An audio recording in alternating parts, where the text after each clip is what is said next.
Hello, hello. Sorry I'm a little late today.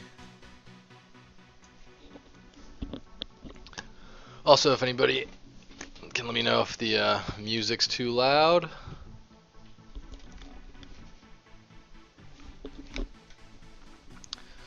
Seems like it's okay.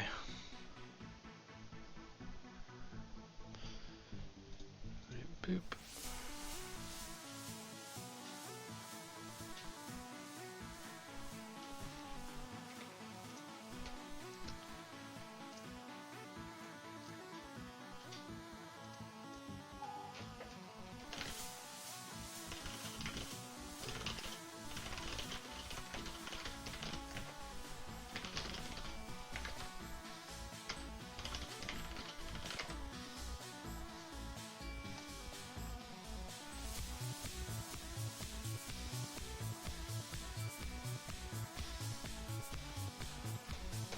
Thank you, Jaina.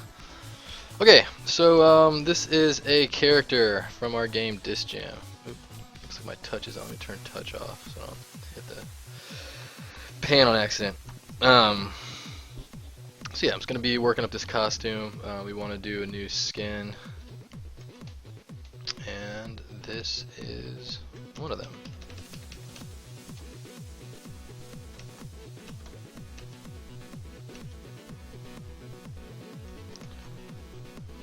Actually, I'm gonna have to break this up a bit more.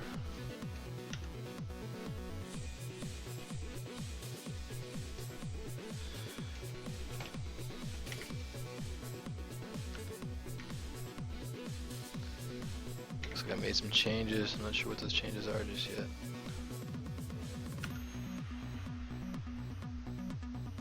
This one seems like the correct one.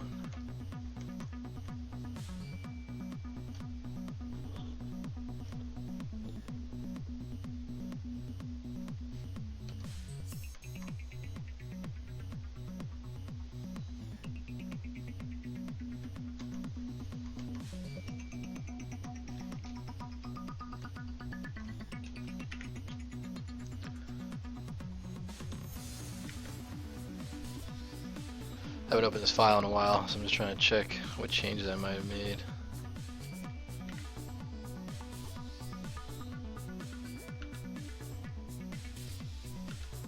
So I changed the pecs.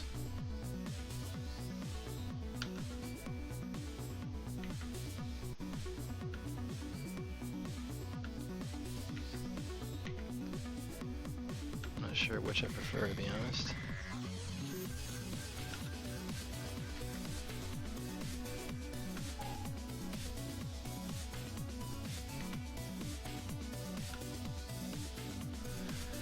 That's probably the right one.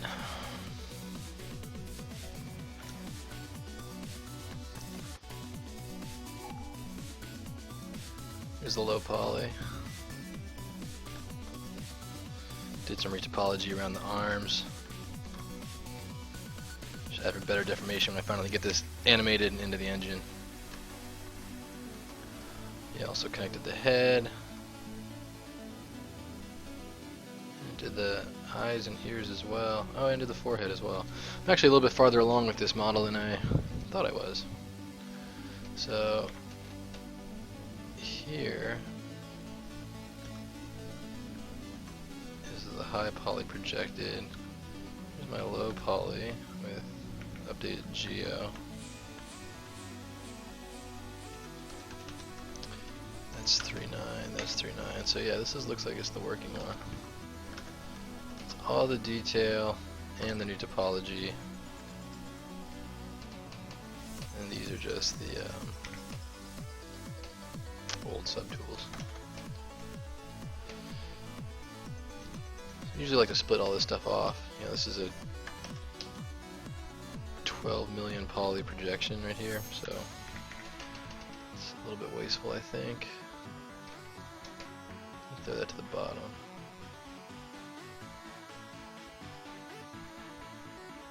I like to put a little subtool group for the legacy items. Let's see. Poly.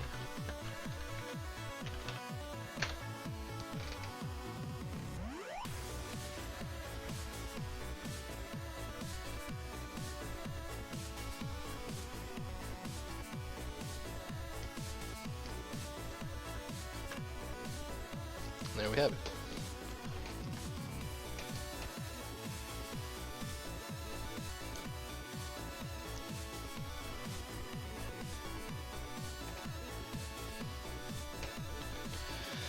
So I've got a little designing to do because I know roughly how I want this to look, but you know, when you start getting into the nitty-gritty, they say like the actual detailing, you want to have a lot more answers than I currently have at the moment.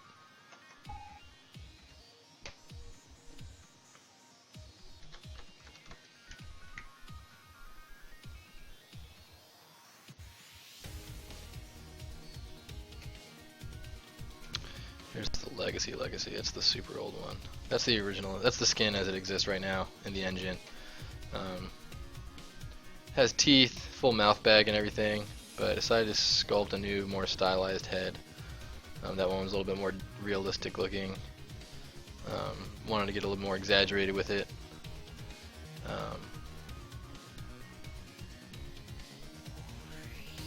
Turn those off. I think this is about where we ended up. Yeah, he's definitely Art of Chrome, like Mr. T inspired for sure. Like, definitely wanted to. It's a different hairstyle slightly, but definitely obviously inspired by Mr. T. Wanted to sort of get kind of silly with it. He's kind of like this wrestler, you know, super flashy. Yeah, like I wanted to go like the sort of the all black on white color palette. So I haven't really decided on what materials to go where yet. This will be kind of like a shin guard. Like I want this like sort of be sort of like a plastic boot, sort of like an armored shin guard kind of thing, with like a leather cloth base. And yeah, so I think most of the main shapes are pretty low poly still. I was still just kind of figuring out, like that cuff over there is a good example. Had some figuring out to do, but I think basically today I'll just want to be focusing on just like getting the final details down and getting some polish on the forms, so I know that I can start baking and getting it ready for the game engine. Because the main thing now is like I don't know, I have got sketches here, like the belt is a sketch, but I got a good idea of what I want to do. Like I got to put final studs down because those studs are kind of hanging off a bit too much. Definitely got to work on this bracer and get like a good little wrist guard that makes sense there. And I also probably want to do I want to do like a bear on the back. So I got some ideas about how to do that. I think probably the best thing to do, rather than sculpt it down on like a 2D thing, I probably want to paint it in alpha. So like I'll just like paint like a height map almost, and see if I can't get a decent looking just like roaring bear, and then I'll project that onto the crest as an alpha. So that's what I'm thinking there. And then these zippers are pretty good. They're all placed where I want them to. I just gotta texture them a little bit. And I think ultimately I just need this jacket's still like very, very first stage low poly. So I'll probably need to just start spending some time doing texturing on the jacket. That, however, is less interesting. So I'll try to, it gets a little, detailing is not a fun thing to watch on stream. It's just, there's not a lot of technique there. There's not a lot of, there's technique there, but there's not a lot of like stuff I can kind of inform and be instructional with. So, I'll probably start laying in some base forms. This is obviously needs a retoupe because that was just a 3D sketch. It's not really topologized how I like it. So we'll have to work on the trunks there. So yeah, that's what we'll be working on today. I've actually been away for a while. I usually stream on Thursdays at noon. But we've been busy getting our game ready for our Switch announcement, which just got announced today, actually. What I had been working on is this Madball. I don't know if you're familiar with Madballs, but it's really a favorite 80s cartoon and IP that I just love. It's kind of like Cabbage Patch Kids meets like little toy rubber bouncy balls. This is one of their main characters, Hornhead. So I've been working on this, and I'm going to come back to it, but on the heels of our Switch announcement today, I decided I want to do a little bit more work on a Disc Jam character. So that's what I'll be doing today. I'm already looking at the things I need to change here.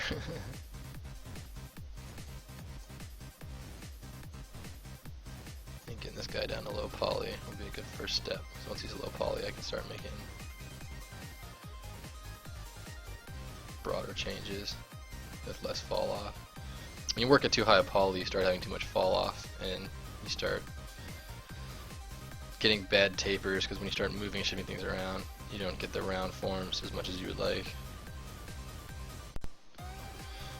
So, come back to that one. Probably next week I'll come back to that. In the meantime, let's see if I can work up this legendary skin a bit more.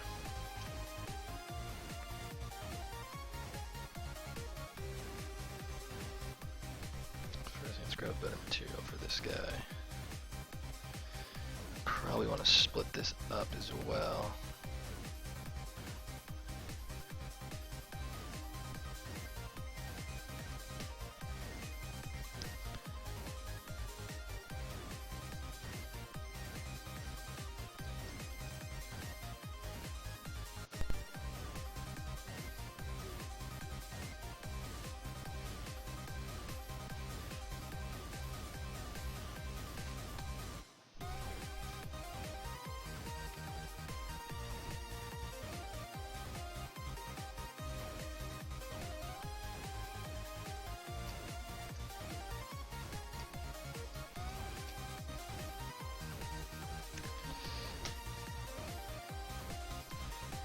Yeah, they're fun. I love those little, yeah, the giant eyeball was Oculus, he was called.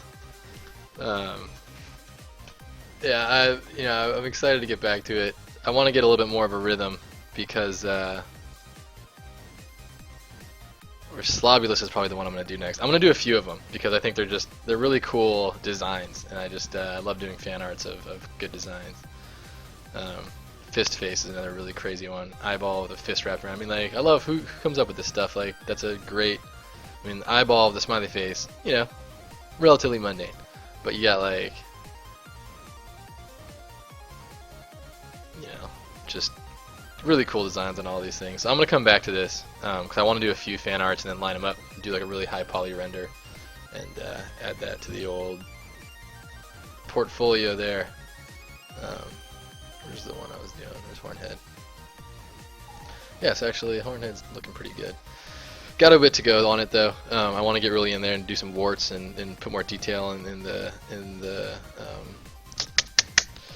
beard area. But yeah, I'll come back to that because I know it's something I definitely want to finish. All right, let's see if I can get this material picked over here. If you want to pick a material, just grab the material shader, drag it over the material you want, which is that leather, and then I can fill the object with material. I'll grab that color, fill the object with that color.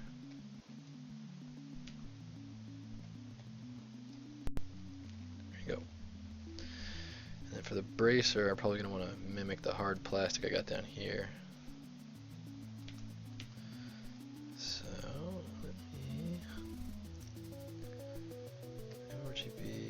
Let's grab that material.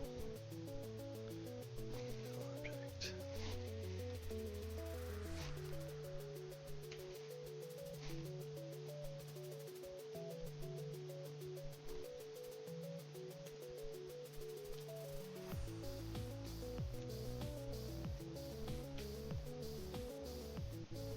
So I got a hotkey for this, but you know, if you pick one poly group and you want all the connected geometry.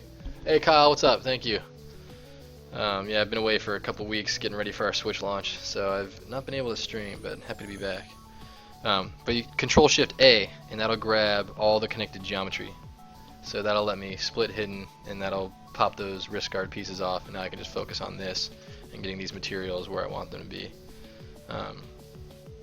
not only do I want these materials to change, I probably want to just get rid of that geo altogether. Although, you'll notice I don't actually have geo for his wrists. This is going to be important actually, because I'm going to want to make sure he has, I don't want to blow out his UVs. Crop Jaw, what's happening? I want to double check that I have UVs on this guy, because I know that I did, when I did his low poly work, looks like there are UVs plotted down. Let me just test real quick from poly paint. Oops.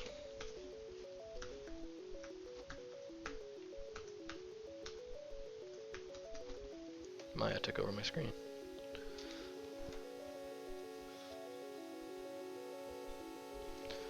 Sorry guys, I'll just have to sit here on this white screen for a moment.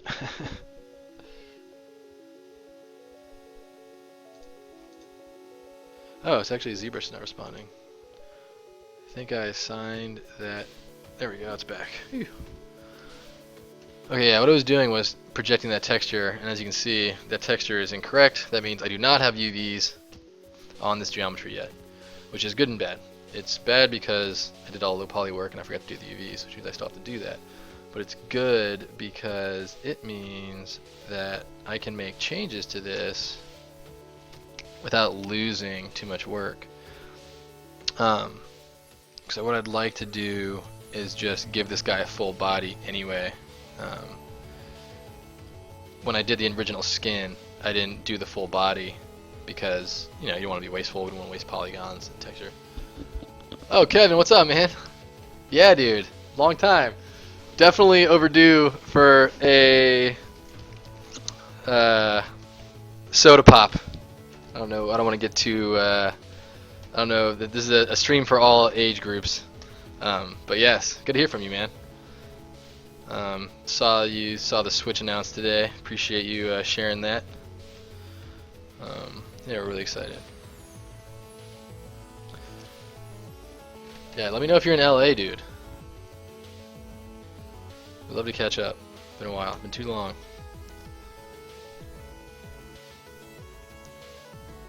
Alright, so what I'm probably going to want to end up doing, because we're going to do multiple skins of these characters, so I'm going to need to fill that gap and actually give them, you know, arms. And probably not, probably legs too, because I'd like to do, like, you know, we want to do like a beach look, like flip-flops and stuff eventually too. So I'll have to think about that. For my purposes today, I'll probably just connect these two bits to each other. And with these two bits, it'll be kind of like a cuff underneath, and I'll texture that. And that'll be probably the best thing for now.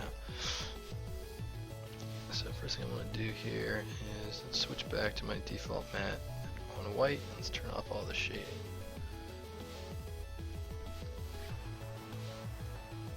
Just work in black and white for now. Yeah, juice box party, exactly. Yes, you know, it's the juice.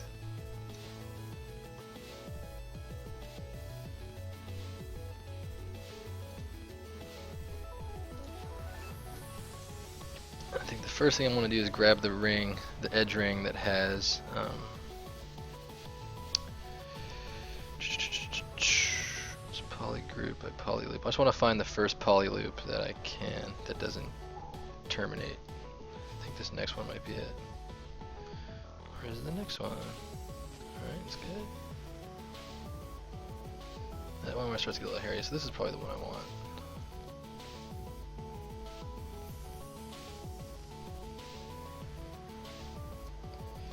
Yeah, let's do that.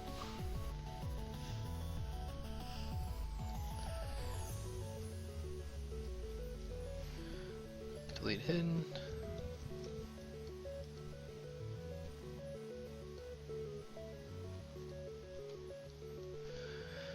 Delete hidden. I just want to give these cuffs little caps. How hard was it to learn ZBrush? Well, I'll say this: it was intimidating at first because there's just a ton of functionality. That's the main thing about it, is that while like ultimately it gets super intuitive, and I found that like I start wondering if, well, if they were gonna make something like that, it would be here, and finding out that like, oh, that's exactly where it is. Like it becomes pretty intuitive, but I will admit that in the beginning it was quite difficult to just start digesting how much stuff there is to do in this application. Like, you can watch. I subscribe to ZBrush's Pixelogic's ZBrush channel on YouTube, and they do these Ask ZBrush things, and they kind of show you different workflows and stuff. And Joseph Drust and Paul are very good at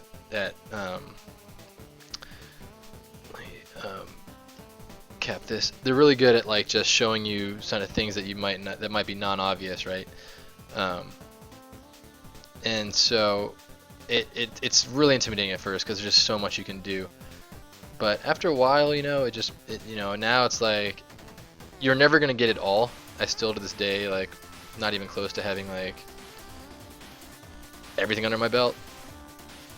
But at the very least, like I'm pretty comfortable in it finally, and like I said, there's a lot of stuff that I can get everything I need to do, whether it be low poly, high poly, baking, UVs. I can get it all done in here if I need to, and that's been just the best. Is that it's finally gotten me to the point where it's like I don't need anything else. But it's a challenge at first, only because there's so much stuff, and the good news there is that all it really takes is time. If you dedicate the time to it, the light at the end of the tunnel is there, and you do get a nice.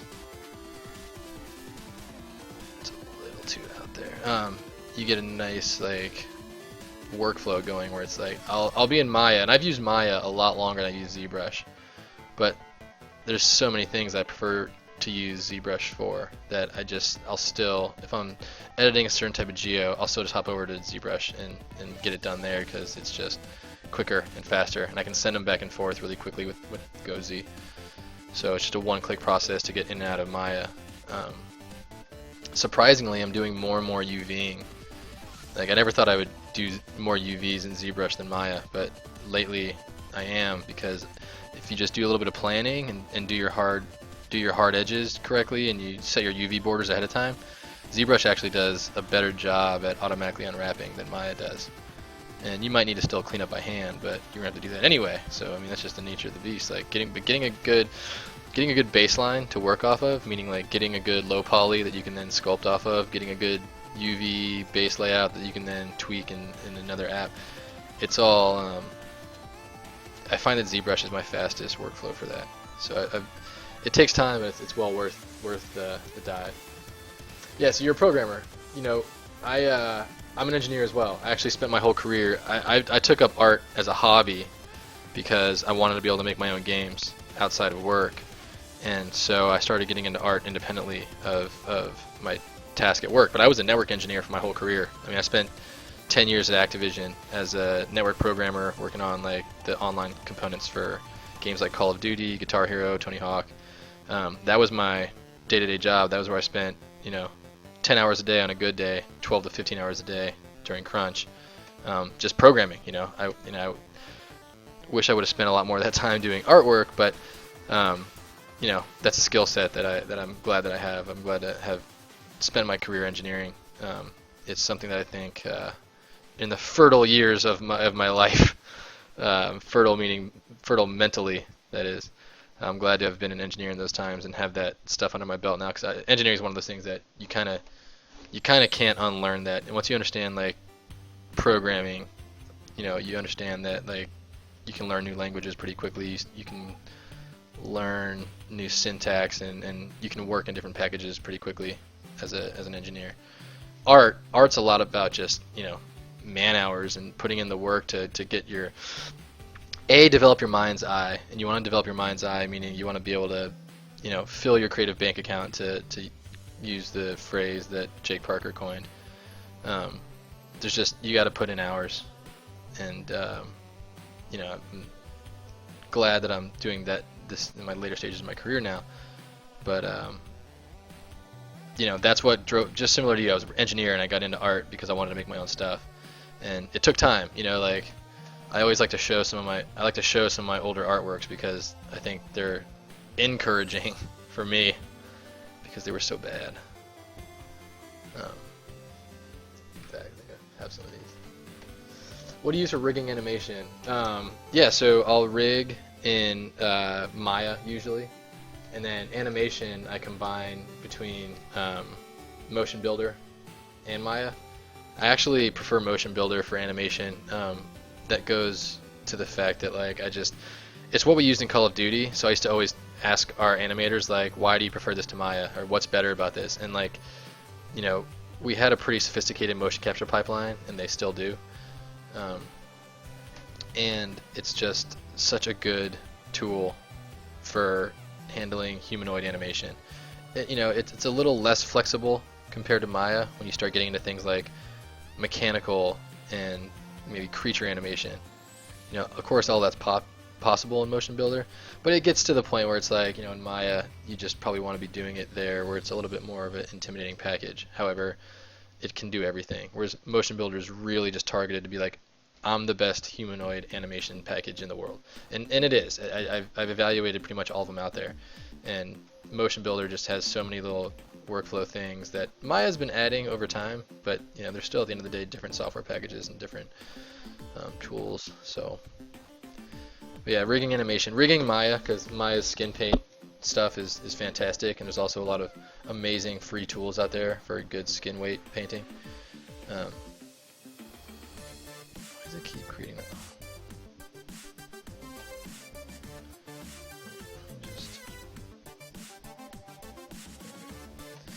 I'll close these holes so I can get this going to high poly without losing deformation here.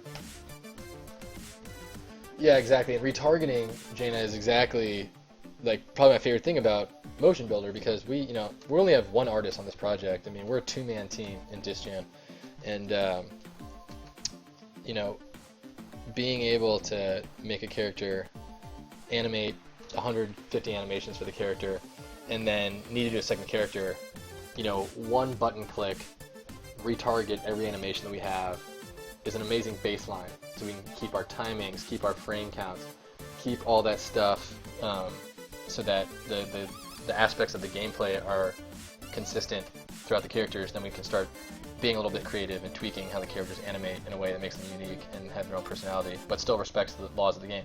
That retargeting pipeline is what I love most about Motion Builder. And you know, Maya's trying to do more and more of it, but I just find that, you know, the closer they get, the more I'm just like, oh, I'll try this out, and then I'm like, you know what, Motion Builder's still less superior. What happened to my poly groups?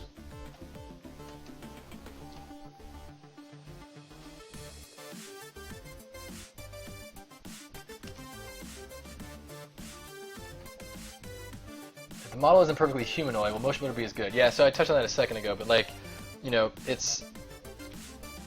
I've seen people do animals in it, and there's a bit of setup. And when you're talking about the level of setup you need to do for a humanoid in Motion Builder, it's almost none.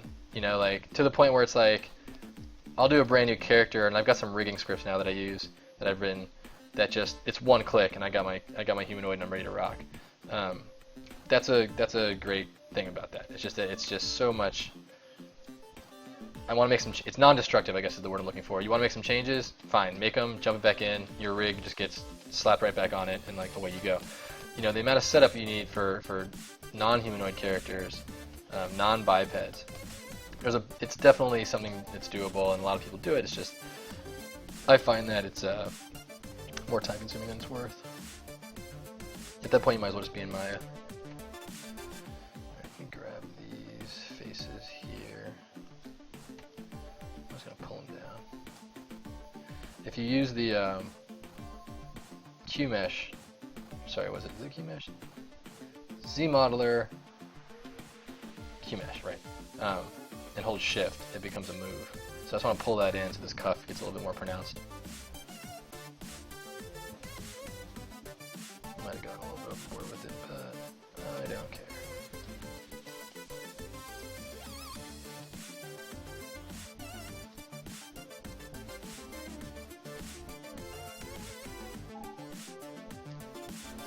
Yeah, patience for animation is a really good point, because it is super time consuming. It is such a time consuming part of the process, animation. And that's actually the one I had the least amount of experience with going into Disc Jam.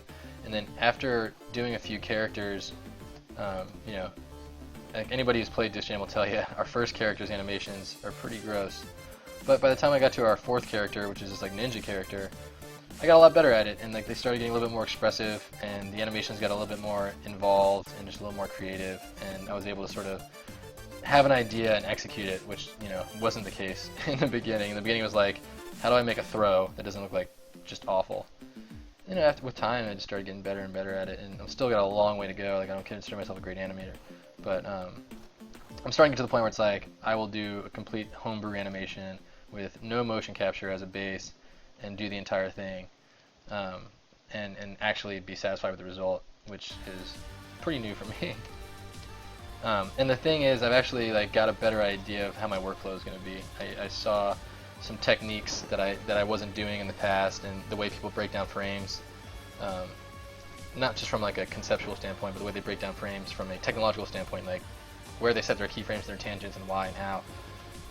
I started getting better at that part of it and realizing that, okay, if I can nail down these 4 key poses and the timing of those 4 poses are correct, I can start filling in the gaps and doing all the in-betweens. And that's the workflow for me that, like, I wasn't doing at first. At first I was doing kind of a straight ahead, and it was getting really muddy. But just keying it up that way helped me get a lot better at it, because now I was able to kind of just like actually execute what I was after.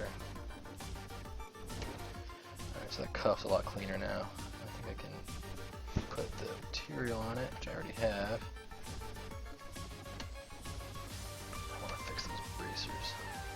Okay. This bit of geo is going to cause trouble because I don't need any of these back faces. I think they're all part of the same geometry. They are. So this is going to be problematic. This is just like the type of geometry that causes problems. So I just want to probably tweak it a little, so I can at least be a little cleaner. Because just by the time I go to UV this and start doing more of the required edits, I know it's just going to be causing problems. Probably weird back faces and stuff too.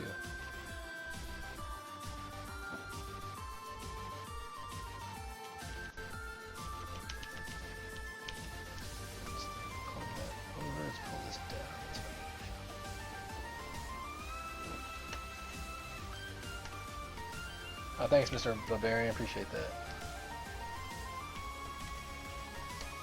I'm gonna try and see how far I can get today. I'm pretty close to done, because like I said, I did all the low poly. This is, you know, I connected the head, and I did, like, you know, this is the part that takes a lot of time.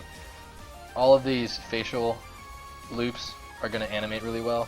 You know, you can see that I have the topology matches the musculature in the face. And that's really the key, because this means this is all going to deform the way a real face would deform. You know, my previous topology, it was okay, but like that's really bad geo by the eyes there. The mouth has good loops around it. The nose bridge has good loops. Eyes have okay loops, but the eyelashes are totally bonked. And you know, the chin and neck are better, but that pole right there is not great, because you're going to see a lot of articulation in that area. This was honestly my first character for the game too, so like this is probably like the, I don't know, maybe 5th or 6th character I've ever done, but first one for Disc Jam, and it needed some work. So I'm really happy with all the lessons I've kind of learned. I've just got a lot cleaner geo, and we're going to try and throw some facial animation on our characters now. So we're going to be doing a bit more interesting deformation and stuff. And that'll, you know, getting the eyebrow topology correct and getting the loops in the mouth and the eyes correct is a big deal. So now that I've got, like, and also corrected a lot of geometry in the shoulders, corrected a lot of geometry in the torso. So this is going to animate a lot cleaner. So we're happy with where we're going with it. Pretty close. The main thing I need to do, as I mentioned at the beginning of the stream, is I need to finalize the high poly for all of the blockouts. So like the leather vest doesn't have any final geometry on it. The crest in the back doesn't have any final geo. The trunks, this has like a good concept sculpt, but it actually doesn't have any low poly geo. So I'll probably take this to high poly, then have to re-topologize, get a low. But then, you know, just get these assets to final, and then I'm ready for the game. Because you know, got the poly paint, got the got the proportions and the gear how I like it. Now I just got the design basically how I want it. Now it's just a matter of finishing things up. I still kind of think this piece.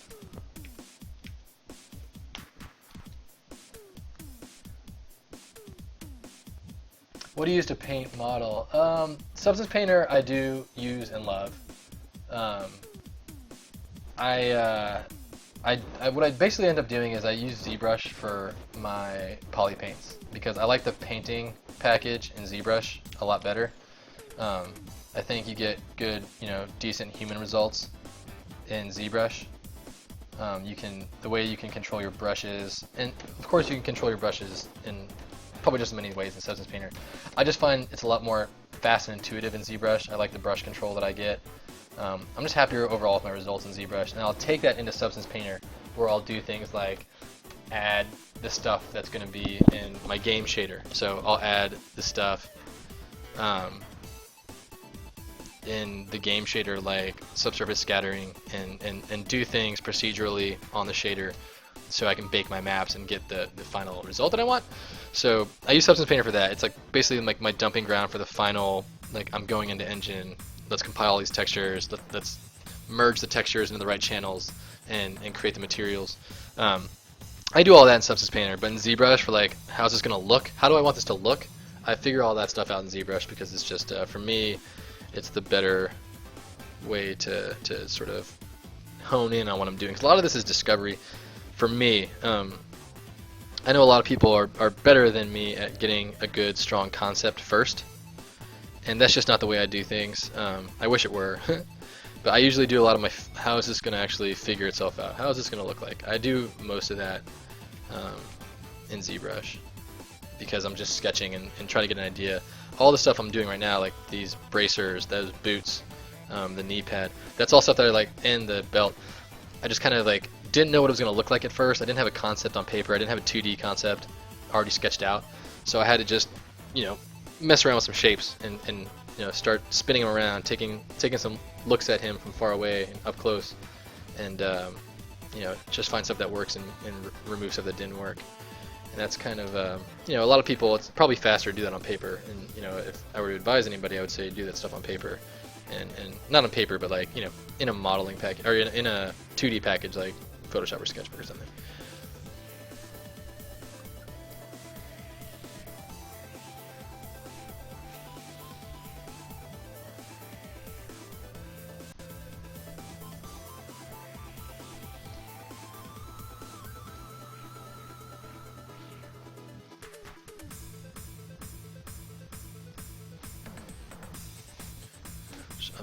Updating my materials here. So that's going to be like a hard plastic. That's going to be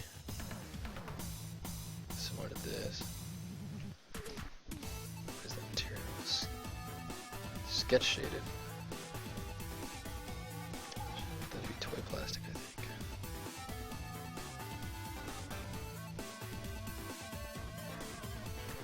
I think it's better as a hard plastic.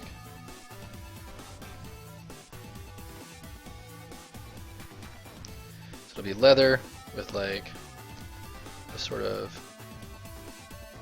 wrap around here.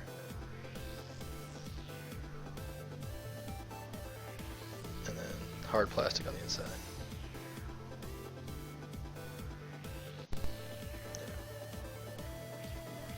Oof, that's bad judo right there.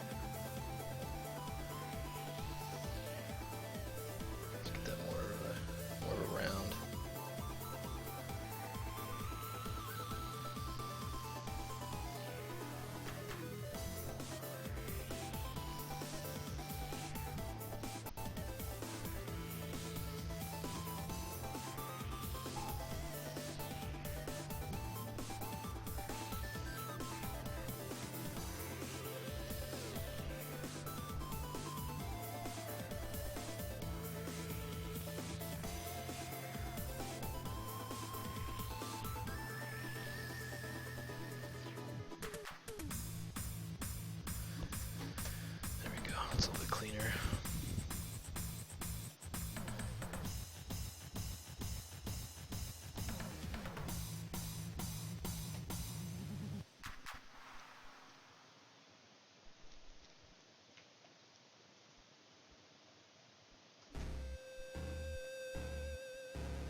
This just needs to tuck in. It doesn't need to look perfect, it just has to tuck in.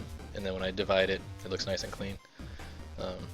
That's more important. It just has to, it was like, had too much of a divot in the way it blended in, so I wanted just to address that.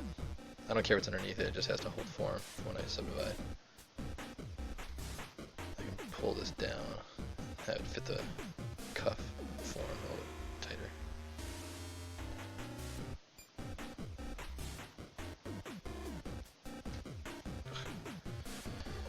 Yeah, it's a little better.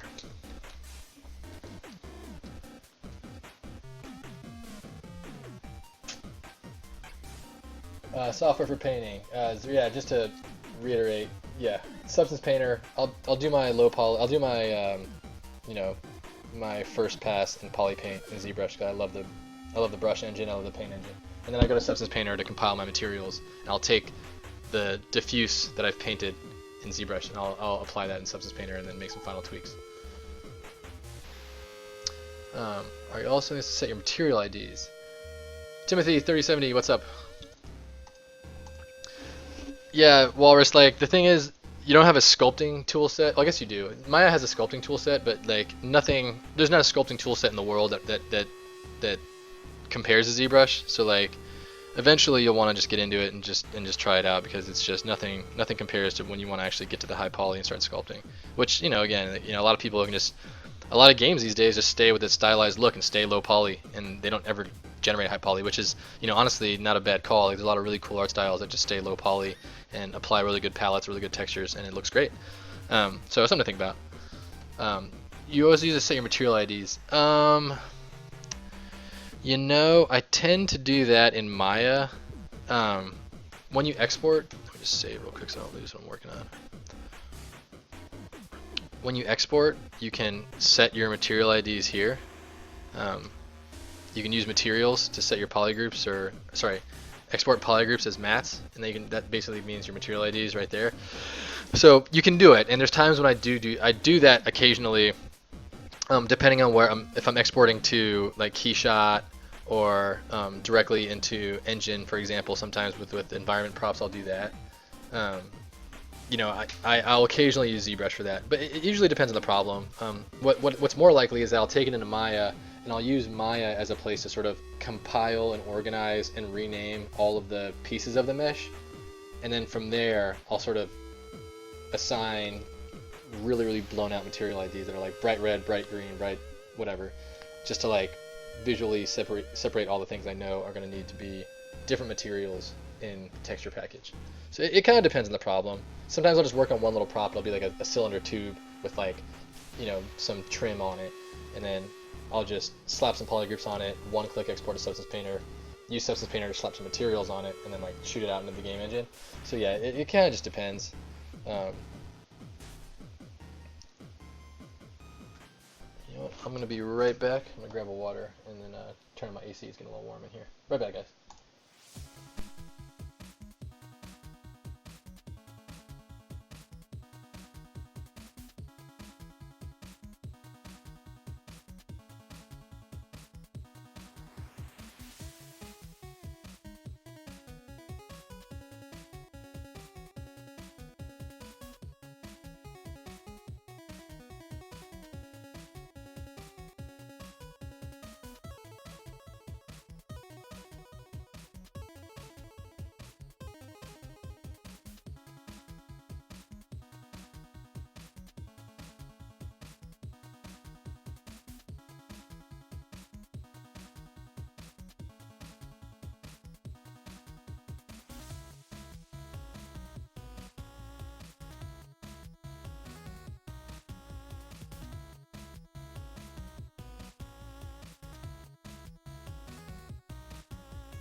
Alright, we're back.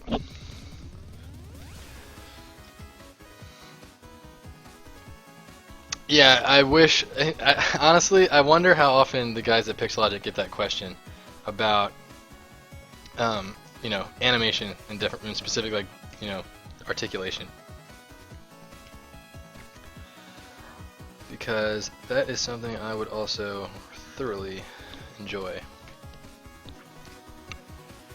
I saw there's a new animation package coming out called Akitsu, Akeytsu. Looks pretty interesting. I fired on it. See if it's worth a darn. Thought I got rid of this piece in place of that piece.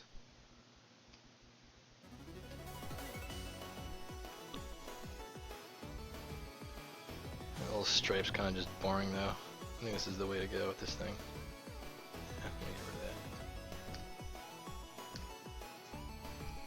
that. I'll make that sort of like maybe that's a way to add some color. It's all black and white. Maybe make that gold. Yeah, it looks good, but I can't really get it to. I can't get my workflow going in it. You know, I want to believe, but I just can't get it to the point where I want it, to where I'm actually getting quality work done in it. Let me drop a quick low poly on this. So this is one thing you know, you can do this in a million packages, but I like to just drop a quick Z-sphere in if I don't already have one. Looks like I don't. Pin a Z-sphere, shoot down to it.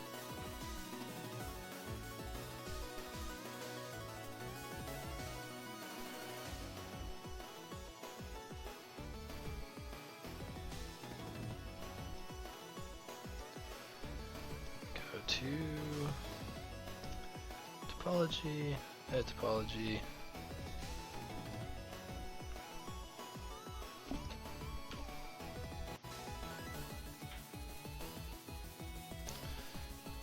Build up some points here. This shouldn't take too long. Let's do a quick little. Oof, wish I had better material for this. Tell you that though. Turn off poly paint. Get a nice gray. There we go. That'll do.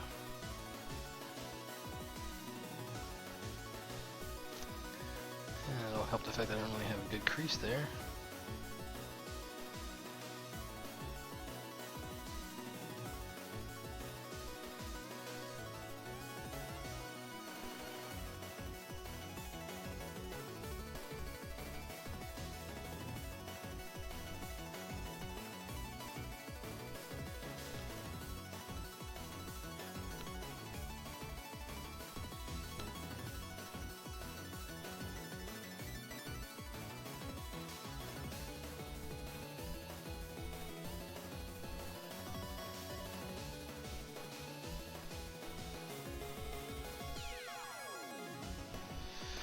I believe the best way to do it is to just do strings. So if you kind of know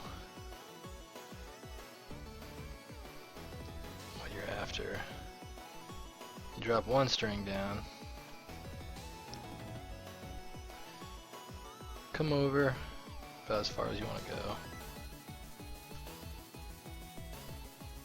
maybe right there, and that's just, I find this to be the fastest way, and just do the next string.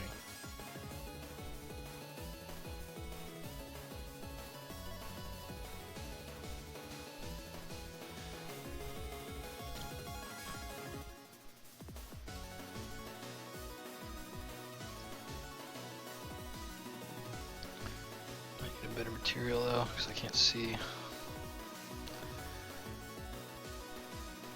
Where's the gel shader? Really good. Jelly bean? Nope, it's not the one.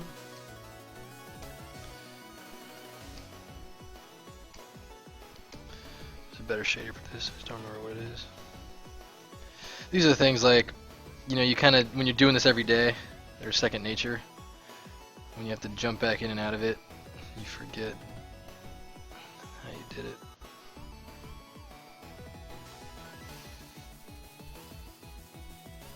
White, ooh, no, white is not good. That's better.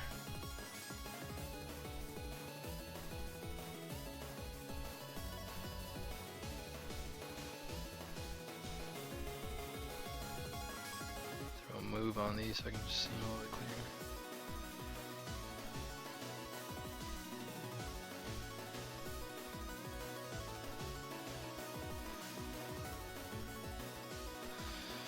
Yeah, the way ZBrush moves the topology point as you're drawing. So the fastest way to do it, for me anyway, is just to drop one string down and then just do another string right next to it.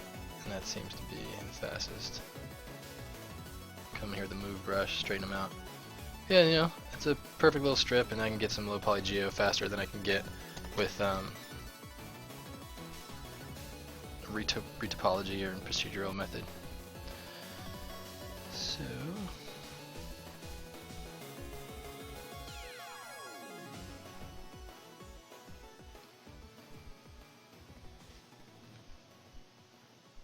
probably don't want to separate it much more than that.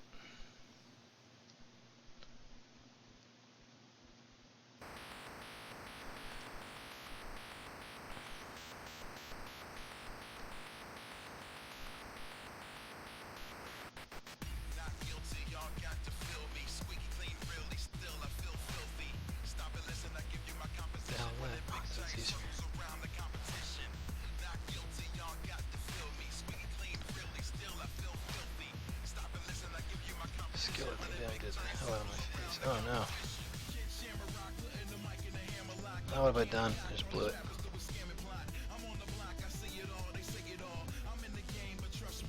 Alright, that's got to stay big for now. I don't want to ruin the work I've already done.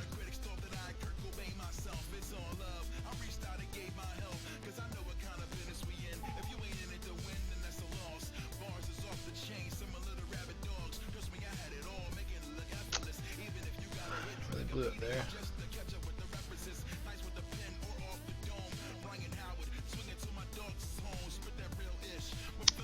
Messed up my orientation, messed up everything. Alright, let me see if I can repair this situation. Topology, topology. Let's turn that off.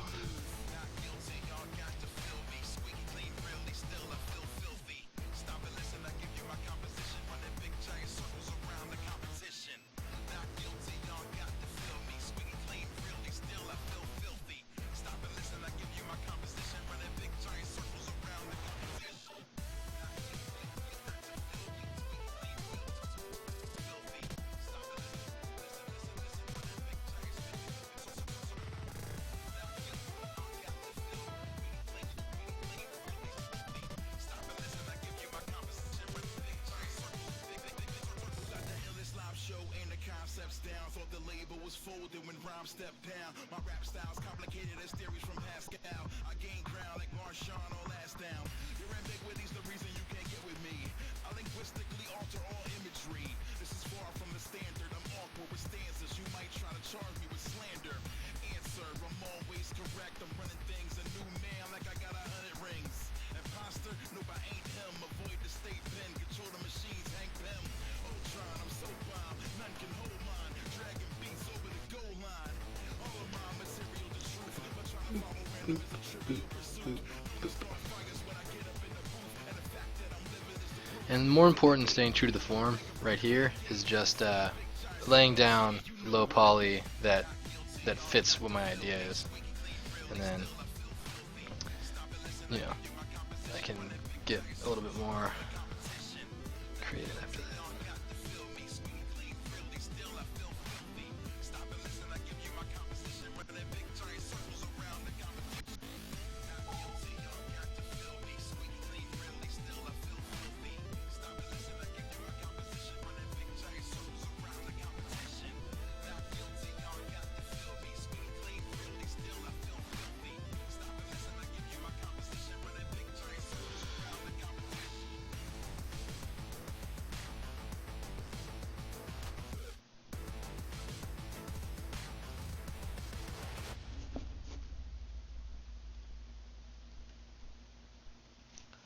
Just make this thing the middle.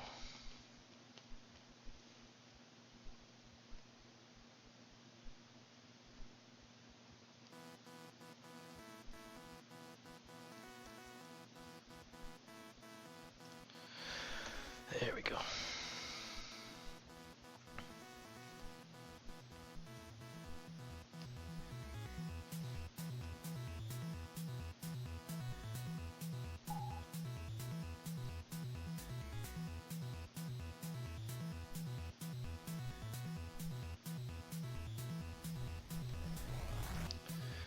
adaptive skin, append the adaptive skin,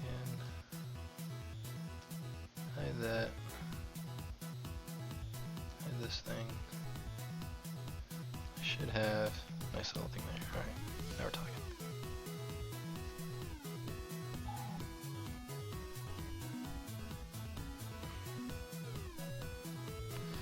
For some reason this thing is still just...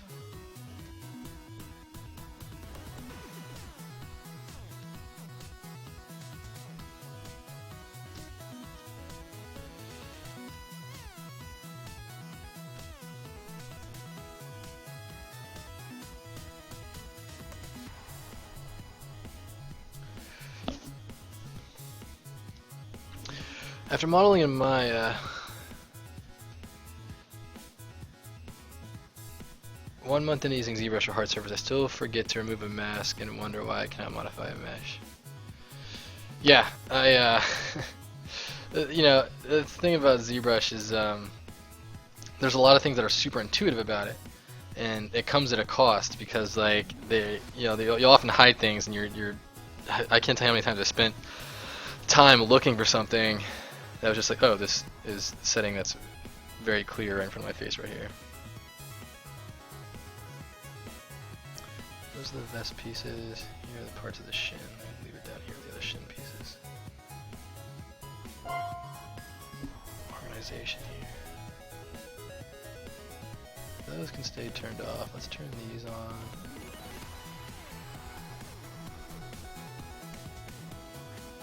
Leave the rest off. There you go.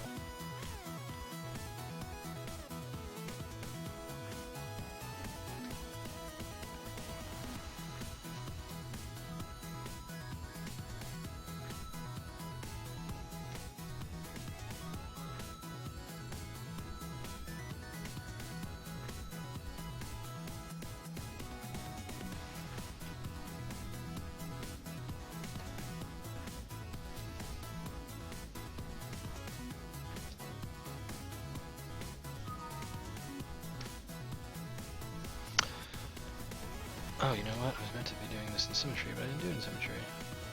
Man, I'm a little bit out of practice here. Sorry, guys. Excuse my labored efforts here.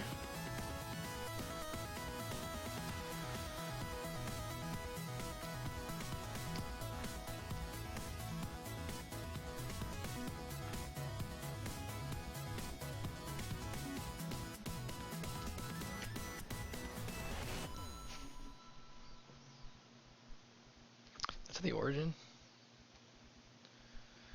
That should not be the origin.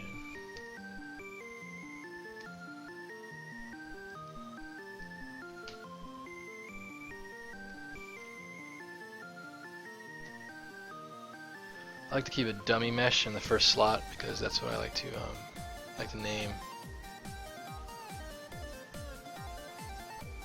ZBrush will name the subtool that slot, so.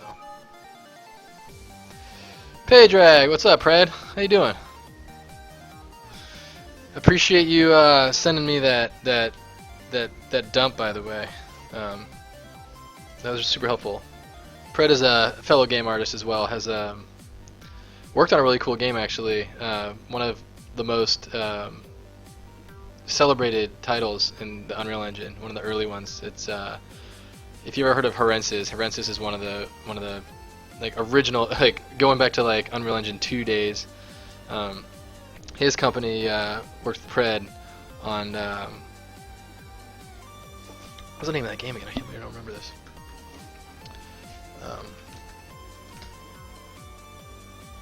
Just gonna Google Herensis. Solus, yeah. Really beautiful game.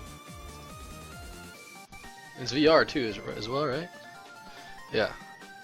So this is one of the first games to be announced on the Unreal Engine. I mean, talk about like they were so far ahead of everybody else when this game started coming out because like there's just how much Unreal Engine background this team had. Yeah, Pred and I were talking game dev environment practices. Oh, by the way, I went fully modular in our latest update, Pred, that like we talked about during the last, I think it was Ashley's stream. I went completely just like built a bunch of trim sheets, built a bunch of tiling textures, and replaced like all of our materials with like 2 textures. It was pretty rewarding at the end of the day. Now that we're working on our next couple maps right now, and doing it from the ground up, just completely modular, is already paying dividends. I'm really excited about it. Reduced our draw calls, helped our performance. Alright, let's get back to this stupid little strap I just built poorly.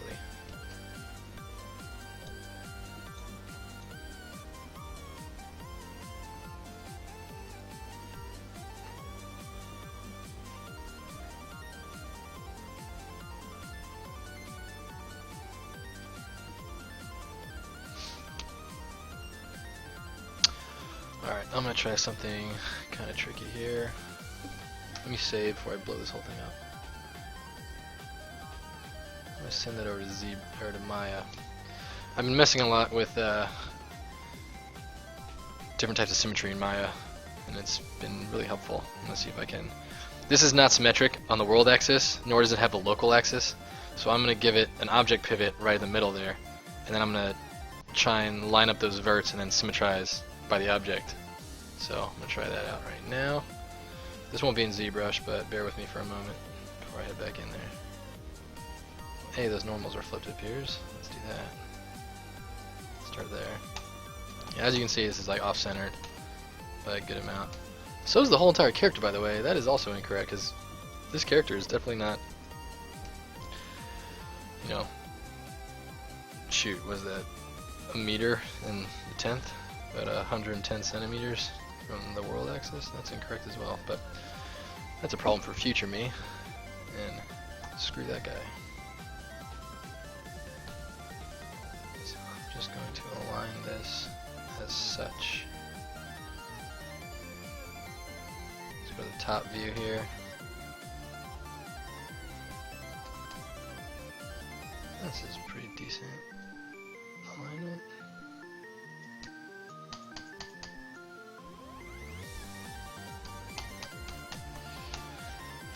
Do a mirror on object axis.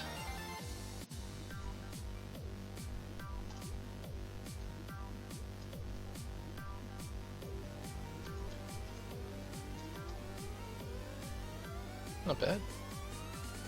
Not quite there, but not bad.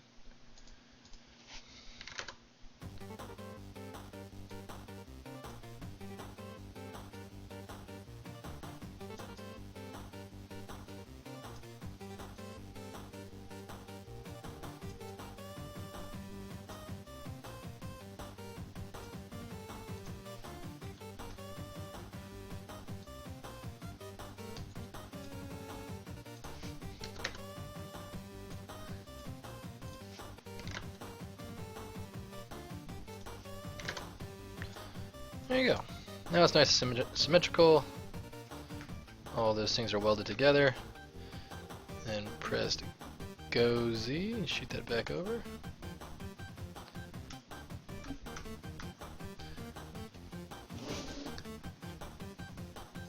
Let's see how that worked.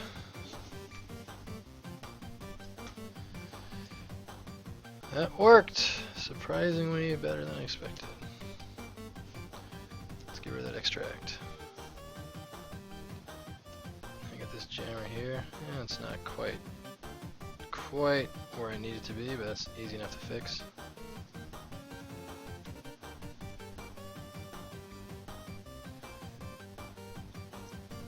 Collapse this edge.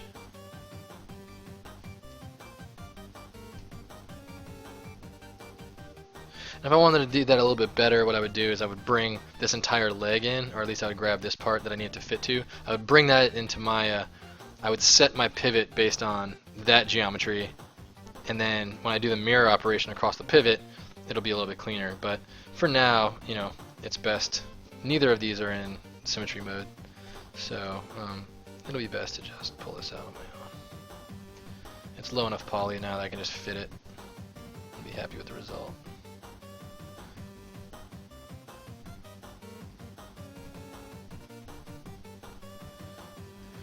Typically when I do boots or any kind of like, manufactured clothing item, what I end up doing is I'll grab a separate subtool and I'll do it all separately in a mirror plane on another subtool.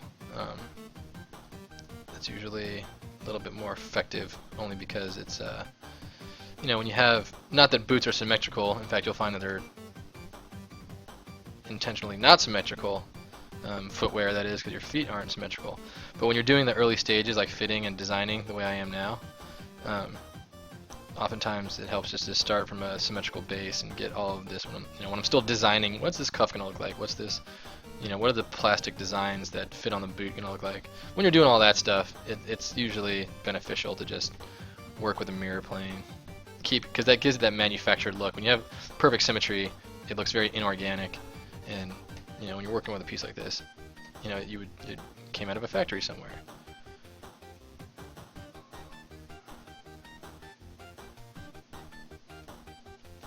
So right now, just eyeballing is fine because I have nice low poly geo. I'm gonna be stretching it out and modifying it anyway as the boot kind of changes and I sculpt more of the leather underneath.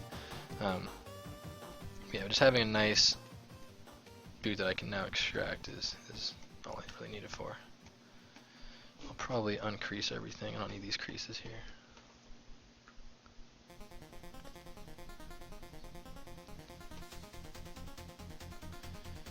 Uncrease all. Got a little shortcut there for that.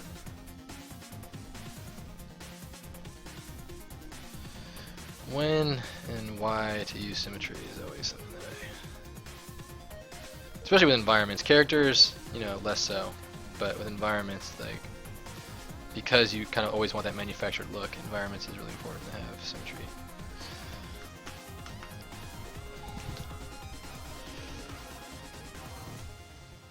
Oh yeah, we don't have any collision. We actually don't use any collision pred. We just use collision volumes, and our ragdolls bounce off that. We don't have it. Yeah, we don't have an exploration game. Like, I don't know if you've seen Disc Jam, but it's all from a very fixed perspective in a fixed environment. So like, we don't need to solve a lot of those problems of like building geo with custom like collision boxes and what's the word, hulls around them. We don't really have to solve that problem all that often, thankfully.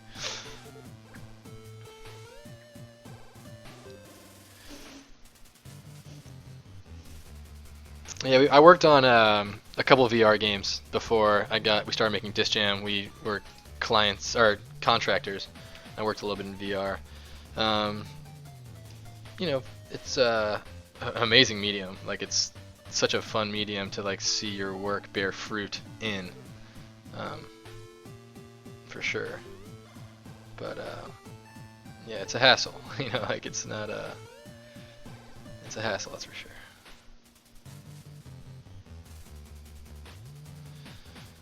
Pretty happy with this piece. Now I want to thicken it, so I'll do a Q mesh, polygroup all. I'll do it inside. I feel like that geo is a little bit too close.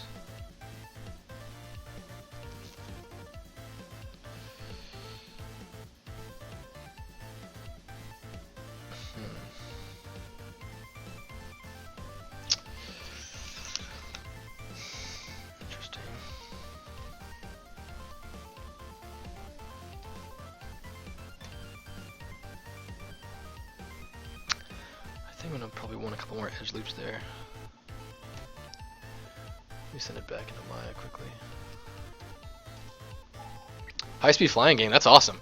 Yeah, see, my thing is that I'm a much bigger believer in like if you're doing a VR game in which you're fixed into some kind of cockpit, like a racing game or a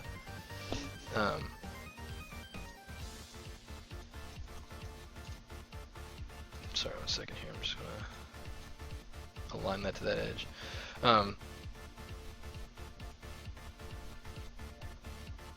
Symmetry, object X, object Z. Yeah,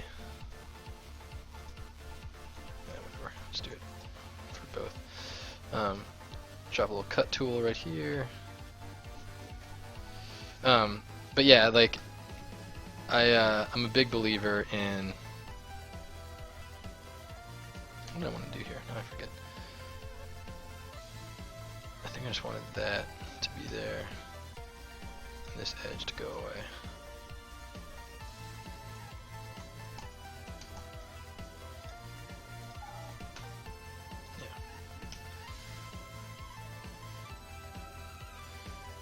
I suppose I could create a point right here.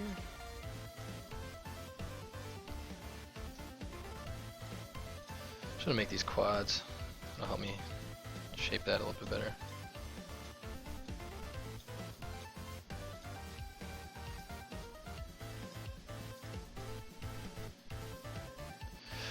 Anyway, yeah, I love VR games that are where you're like in real life, or what you're trying to simulate, you'd be sitting, right? Like planes, race cars, because you get the like, you solve a lot of the VR locomotion problems that are currently very difficult to solve with when you think about like how do you move the camera 180 degrees while your player's body can move 180 degrees, but only your neck can move so far.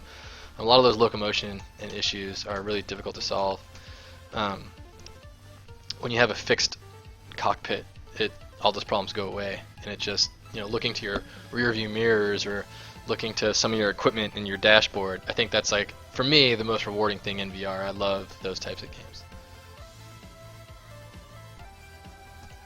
Just did a huge reorganization of my shelf, and I can never find where anything is anymore.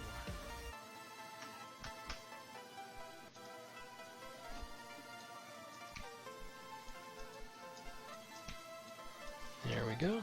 That looks a lot cleaner.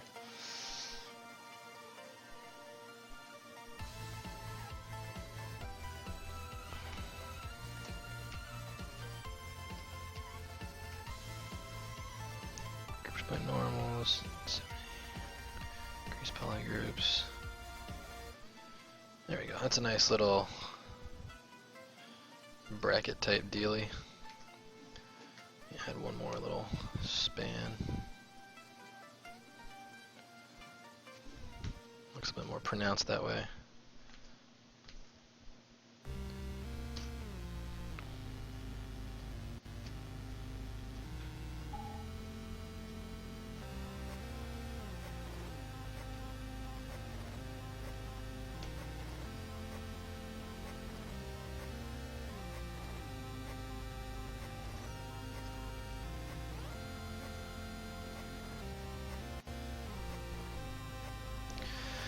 Okay, it's funny because I just try to do things, it's just a quick little update to this character sculpt, and then I'm like, noodling on things like this for the longest.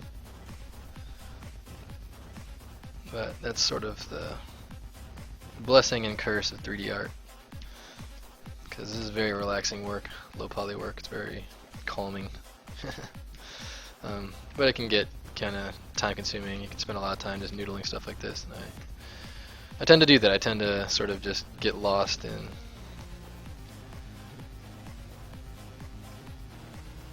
the process a little bit.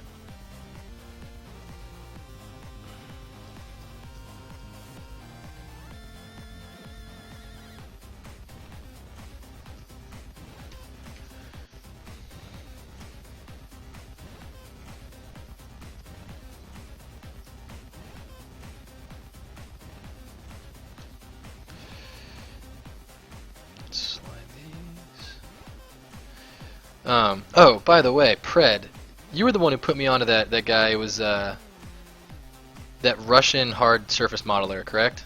It's like hard surface RU, I think is the dude's account. Pred, that was you, right?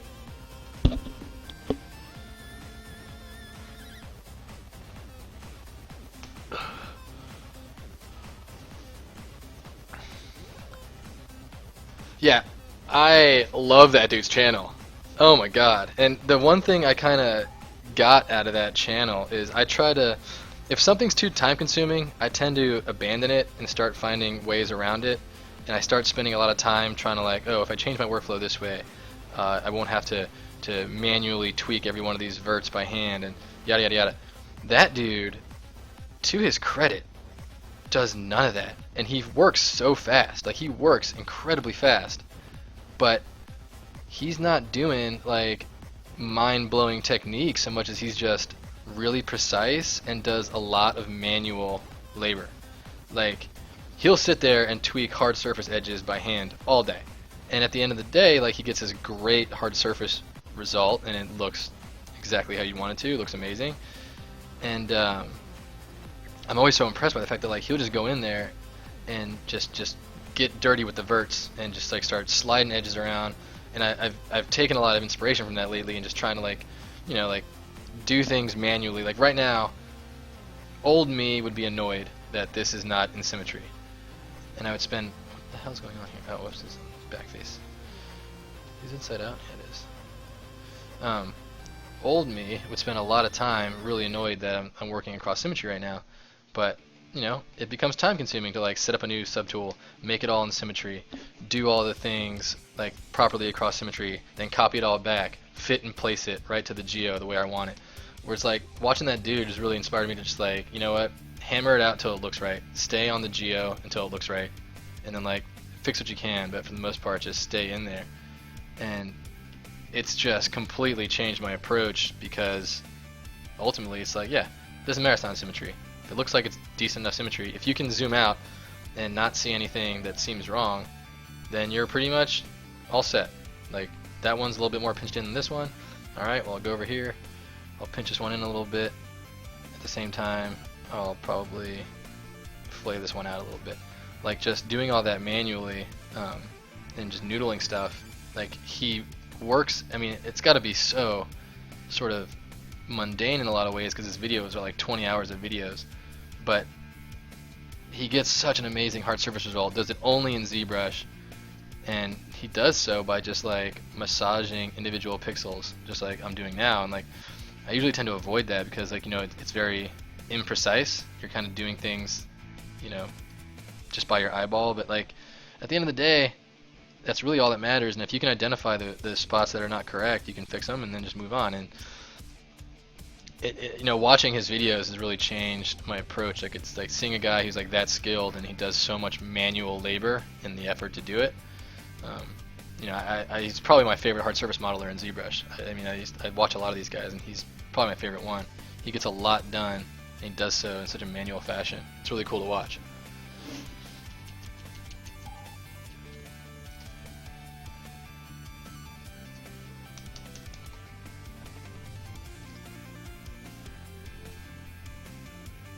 Yeah, Torfrick is unbelievable. Like, I started learning Modo just to sort of see if I can get to that point. Oh man, it's gonna take a long time though. I subscribe to, like, Pixel Fondue to, like, get Modo tips emailed to me every day, and I want to dig into it. It's just, you know, all the things that I'm learning in Modo, I can currently do faster in Maya, even though Modo seems like it's better at it. When it comes to just, like, pushing verts around and, like, getting shapes in place, I use ZBrush and Maya much more than I can get Modo under my belt. Yeah, like, I think that'll change one day, but right now it's where I'm at. Yeah, okay, I'm pretty happy with that little brace there. I think I'll probably not make it the same plastic. I think I'll probably change up what type it is. Yeah, I'll link him. Hold on. He just got a new channel, actually. His other channel got shut down for some reason. But he uploaded all of his videos to the new channel. Skill Hard Are You? Skill Hard is a good name for this guy. And I don't think he speaks English, but it doesn't matter anyway, because it's all just here it comes. Oh, Sneffer's Torfrick, yeah. That dude is the absolute legitimacy. Torfrick is amazing. He works in Modo, and he just flies. I mean, talking, like, uses booleans. I don't even use booleans in my workflow because I can't make booleans work for me from a high poly to low poly. No, Torfrick does. We're talking about Mark B. We're talking about different people. Torfrick speaks great English, and if anybody, I've purchased everything on Torfrick's channel, and I recommend you guys do the same if you're looking to get into Modo, or even just, like, the other softwares he uses. And, like, he's just a great instructor, and he's really talented. totally recommend Tor Frick. That's this guy. He's just, yeah, I'm already following him. He's just so good, and I think I watched him build this thing, and it's just his instructional material is worth every penny because to just I talked about this in the beginning of my stream.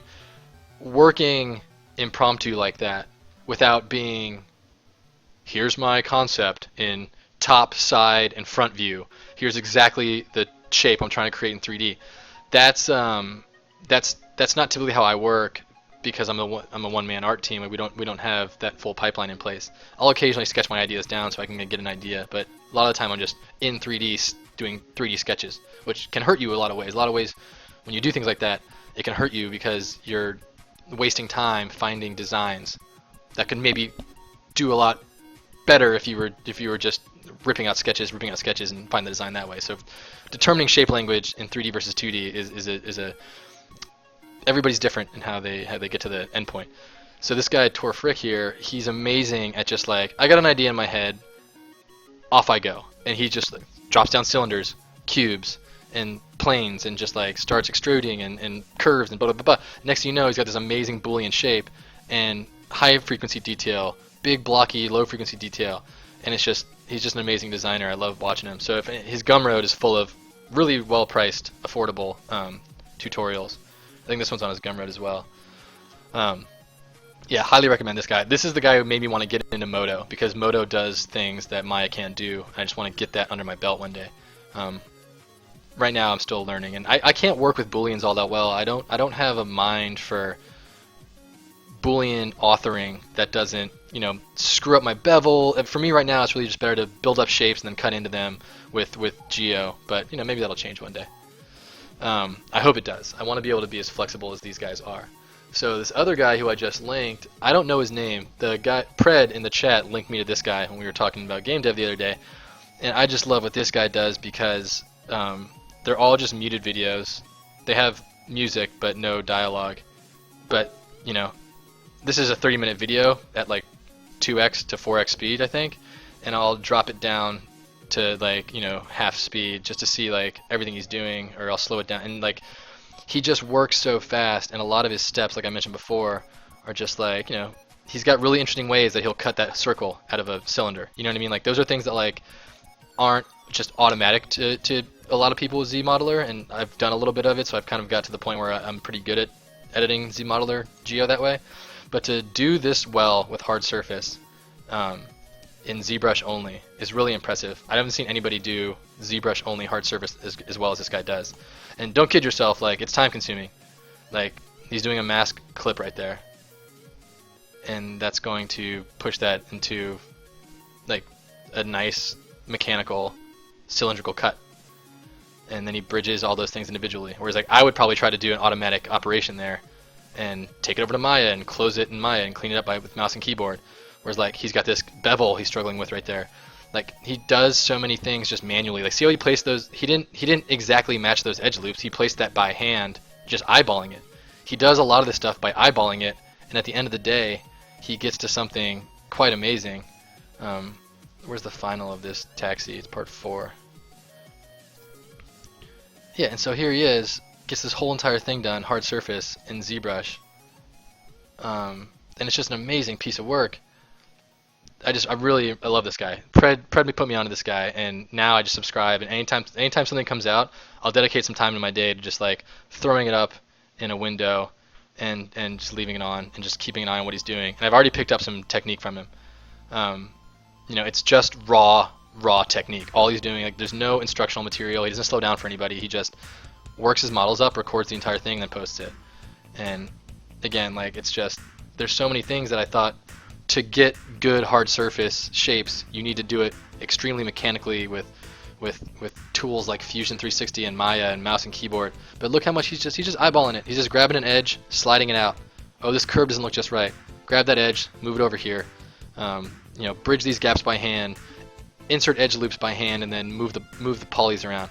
It was really eye-opening for me to see now he'll match these edge loops to that thing on the right, and then he'll bridge those by hand. Like all the things he's doing are just eyeballing it in ZBrush, setting his creases, setting his edges, and it's just really inspirational work. I'm really thankful that Pred shared this with me because I love this guy. He's really kind of opened my mind to my workflow.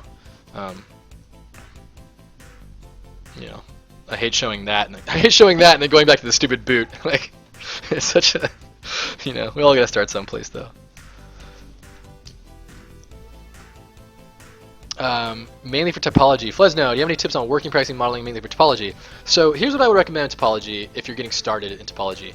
The best thing for me to do in the very, very beginning, and I'm proud of this topology because I actually have my first effort at this. This is my first character for Disc Jam, right here. Where is it? Where's the legacy? This is it, right? Yeah, this is it. So this is my first character, body sculpt, you know, and what in the very, very, very beginning, what I would do would be to do traditional box modeling and then try to like hone in on those shapes, and that worked okay. You know, if you had good orthographic views of what you're trying to model, that worked okay. When ZBrush started becoming my main 3D package, I would do a lot more high-res sculpt, finish the high-res sculpt, get to where you want it to go, and I was happy with the over-exaggerated proportions. I was happy with where I got this guy, and then just come in and clean up your topology by hand. And so, you know, in doing that, you know, I had a lot of issues with just understanding where the edge loop should go. You can see there's a lot of poles here that's completely unnecessary. Defining the triangles how I did under the armpit there was unnecessary. I did not do a good job on the eyes, and even though I got his mouth bag well, and he actually can animate his mouth and teeth and everything in there, worked out okay, and I got good spans around his nose bridge and around his lips and stuff. There's a lot of errors in the topology here, but these are errors that I wasn't going to know until I went to go animate and deform. This is my first character, you know, probably my 5th character I've ever done in my life, my first character I ever did for Disc Jam. And so a lot of mistakes, and that's a big reason that I came and did this retopology. I wanted to get a more stylized look. I wanted to have it be a little bit more characterized and have a little bit more of a expression in the face, as well as I did a much better job, you know, getting these eyes ready for deformation and doing clean geo so I can get the high resolution detail work down to the low resolution detail. Still respecting the bridge of the nose, but also giving some like meaningful loops around the lips, and you know, the eyes especially having clean loops around throughout, which I didn't have in the last one. So this is going to deform a lot cleaner, and getting the neck, like no poles around this area, and cleaning up the shoulder geo so that like this is all going to like deform correctly on the front and back side. You know, these I'm not wild about, but you know, if I've learned anything, is that you can live with stuff like this. You know, as long as like this edge flow goes to where the sort of deformation is going to stop, which it is. Like the bones were skinned right here, these verts are not going to continue past that part of the musculature, because in real life your muscles only affect that as the skin slides. There's not so much going on that bridge. Like this muscle group only tangentially affects that muscle group as you're sort of raising the arm and stuff like that. Keeping all that in mind as I retopologize, a lot of that just takes time, Flesno, but as far as getting started and getting to the point where, you know, how do I learn these lessons and how do I just like put time in, you know, the best thing I can advise is to do things like, you know, say I got this guy here, let me duplicate him off. Here was the most helpful thing. I forget where I learned this from, but I would duplicate it off, probably go down to like 1,000,000 polys, probably just 250 is enough. Delete higher, delete lower, fill the thing with white mRGB, and then I would come in and just paint the key loops that I needed. So like, for example, I know that this is a very important loop. I know that this is a very important loop, and usually I'll change the colors if I'm going to go like horizontal will be one color, and vertical will be another, but everyone's got their own method on that. And just what you end up doing is sketching your topology down, and like, you know, you're going to have certain spans that have to be a certain way. Like, I know that his neck's going to need to go and kind of like meet right there. I know that I'm going to have horizontal spans that reach across this way, and like, oh, well, they're going to meet that giant shoulder group of muscles. How is that going to deform? Is it going to taper back this way, or is it going to like, or do you want to like loop around, you know, and like come a little bit more looped, and then maybe take your red lines and have those come in this way and start getting involved. So like, those are all the things I started doing in the very, very beginning that I found very helpful, because it was just like the things that you know to be true, i.e. his head is going to need to have certain loops. Here's a loop he's going to definitely need to have. Here's a loop he's going to definitely need to have. To start defining the things you know are going to be requisite of the final piece. And then you can start, you know, laying out strings that you just know you're going to need to have. And then you can export this model, or do it right here in ZBrush depending on what you're using, and just start dropping vertices on all the places where they cross, you know. So like, you know, do the loop around the arm, maybe that ends right there, and you start finding out all of your trouble spots before you start getting in the nitty-gritty of laying down vertices. Because I can't tell you how many times you're doing low poly work and then you come into an area and you're like, oh no, I've got like 6 strings coming in, 4 strings coming out, I can't really fit a triangle to the topology I'm working with right there, what do I do, what do I do? You know, trying to find those areas as early as possible is helpful. And so, you know, especially when you have a super exaggerated guy like this, because, you know, the muscle that goes over your elbow right there is not as exaggerated as that, and it kind of lines up a little bit more evenly with your, I guess it's like the end of your bicep. But, you know, this guy is meant to be exaggerated. He's meant to cut a very harsh silhouette. So that's why all this stuff's kind of bouncing. All of his muscle groups are popping off of him, because he has a very stylized character, and I wanted to push it as far as I could looking at my reference. So like, you know, where you're going to animate that elbow bending isn't going to line up to where, like, you know, the form itself is going to be. So a lot of times it just, you know, you spend maybe half an hour just painting all the topology where you know it's going to need to be, and then you can come in and with your 3D application of choice, you just start putting verts down on it, and then like boom, there you go. Like you've kind of solved a lot of the hardest problems to solve. So that's how I got started. And then doing that, I would eventually find myself like, oh, I painted this wrong and I got bad geo here, but that got me all the way there. And to be honest, you know, as bad as this topology was, it's still not terrible. You know, like I'm not wild about where the elbow deforms. I'm not wild about how little geo is back here by the elbow. You know, typically with animation, you want to have triangles meeting around joints so that when it collapses, the triangles will give it enough supporting volume. There's a lot of things like that took time for me to get under my belt, but you know, that are not evident in this first model that I did. However, all that being said, this is still a 3,000 point, almost 4,000 point model. I think this ended up being, you know, around 2,000 tries or 1,500, 2,000 tries, triangles that is, and that was enough. I didn't have any issues skinning this for animation. I didn't have any issues with my shoulder or my neck muscles. I didn't have any issues that really broke my animation.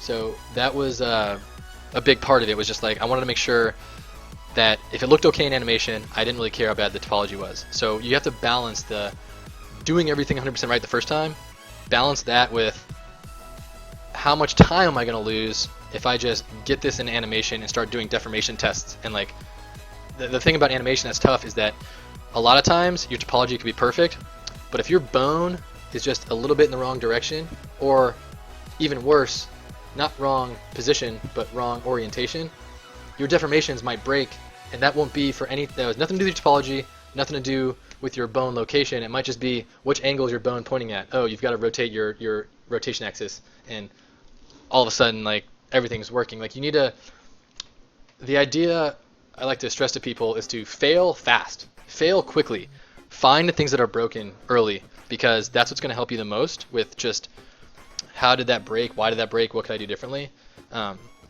One thing with this first model I had to do was I had to revisit the shoulders, and I would like build and finish the skin, do an animation test, skin all the verts, be 90% happy, and then realize, oh no, if he's reaching forward and up, which is like something we can all do, and something he's definitely have to do in game, the shoulders are completely broken, and I completely screwed that up. I had to redo his shoulders 2 times, and then I finally got it down like, okay, here's why that failed.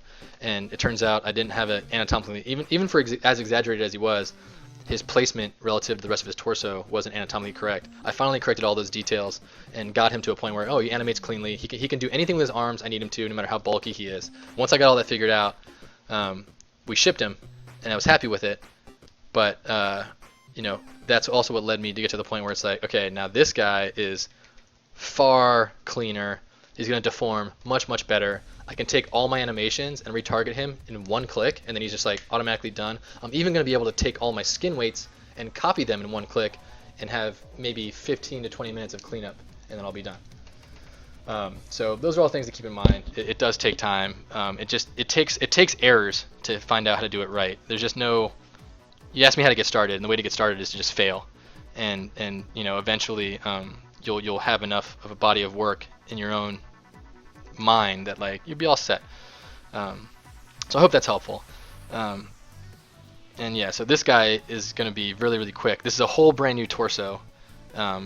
And I fixed a lot of the sculpts. I fixed his neck to be a little less exaggerated. It's still obviously big and bulky, but as you can see, like, it's not, like, that's a little bit more insane than this. Even though they're both pretty insane, like, the way that thing is and deforms, that muscle on his shoulders, this just kind of smoothly tapers off and fits into these muscles a lot better. It's going to deform a little bit cleaner, and it'll be easier to dress him because it's a little bit more believable. Even looking at this, I think this clavicle is a little bit too pronounced. I need to like scoot that back. But yeah, those are the kind of things, like, you know, try to get something finished. You're gonna inevitably do some stuff wrong, and then just like figure out what those things are, figure out how to fix it. Now that I've built, you know, since now I've built 6 or 7 more characters. Now I'm going back to the very, very first character, and I'm putting a lot more work into just dressing him up and doing things the right way, and just making it. This is our new legendary skin for this character. So it's a matter of just you know, putting in the work, and then you'll be all set. Oh, thank you, appreciate that. What's up? Is it Jamie? Is it Jaume? Welcome. Yeah, hopefully that's helpful, Flesno. And do I rig by hand or I use an automated rig? I rig by hand. I've tried a few different rig packages. I'm pretty happy with. I tried Advanced Skeleton, but I couldn't really get it. I couldn't really get it to the point where.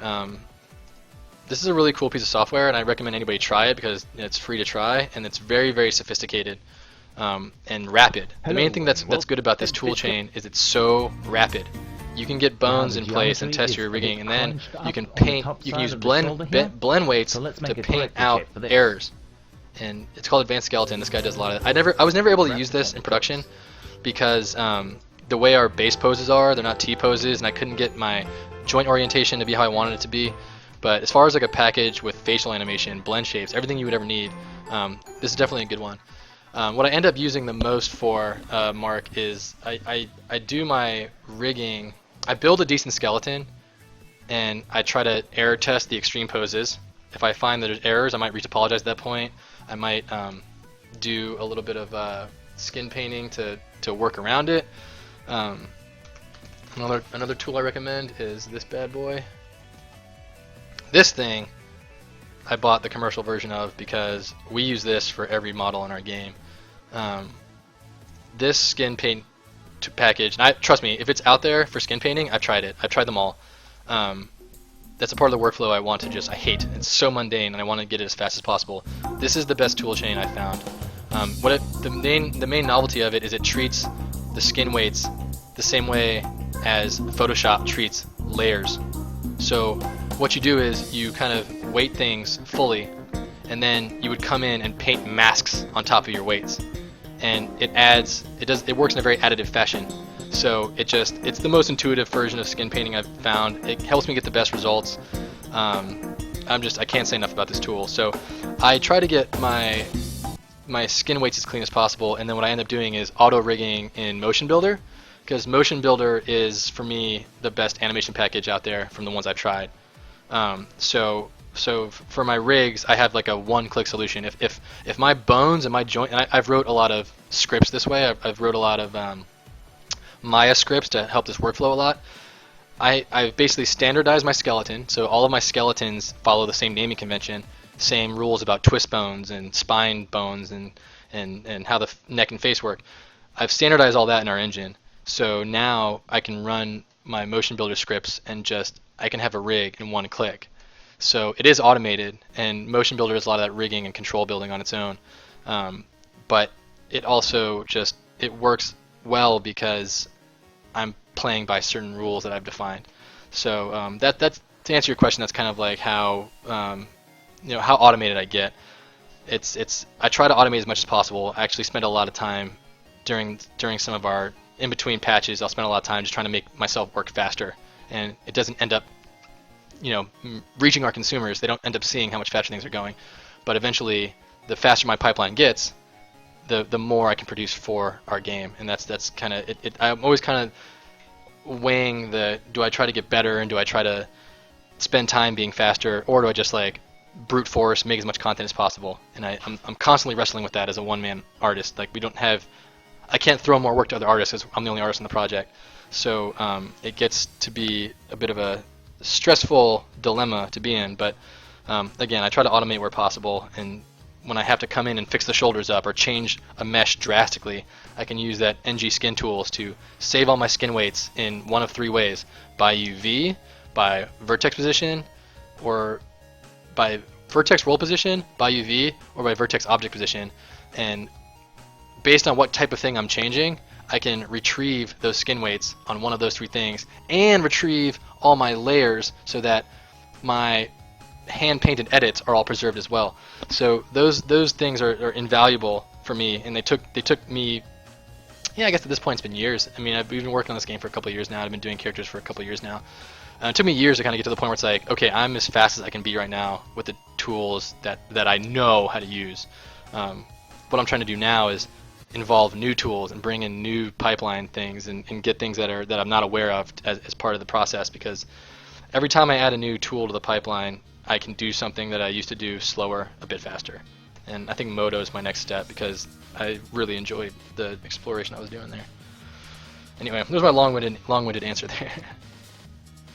Yeah, exactly, Hannibal, totally. Great point. It's just, a failure is an opportunity to learn. And, when we were getting this character in, it was just like, okay, I'm not wild about how it looks right now, but it's definitely as good as I think it needs to be to ship, and let's go work on characters 2, 3, and 4. And I think they all got better looking over time, which is, bound to happen. That was actually the best advice I got when I was an engineer, I was a programmer at Neversoft. One of the character artists there, I used to always bug the artist, like, hey, tell me about this, tell me about that, I need to learn how to do this. Whenever I bugged those guys, the best advice I got was from our character artist, and he said that, he's like, dude, just finish your work. Like, a lot of people sculpt, they run into a brick wall and they say, I'm going to pull out on this, I'm going to start a new sculpt. Finish the work, hate the work if you need to hate it, but just finish it. And as soon as you're done, put a bow on it, do the next thing. Take everything to completion, and then put it aside, do the next thing. And that was really the best advice I got, because I got so much better at just whatever failing I had to work through. I either spent the time needed to learn why it failed, but it got done, and then the next character in, I remembered how not to fail at that. And of course I failed in other ways, like, oh, I failed in this other way, or I tried to do a woman, and women are far harder than men in my opinion, and our first female character is a lot uglier than some of our other female characters.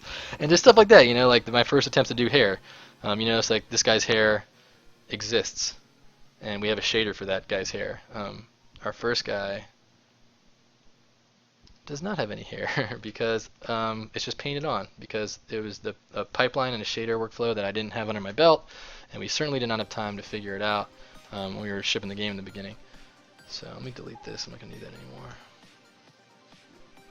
So yeah, at the end of the day, it's just about hours, and it's about taking your lumps and learning from them.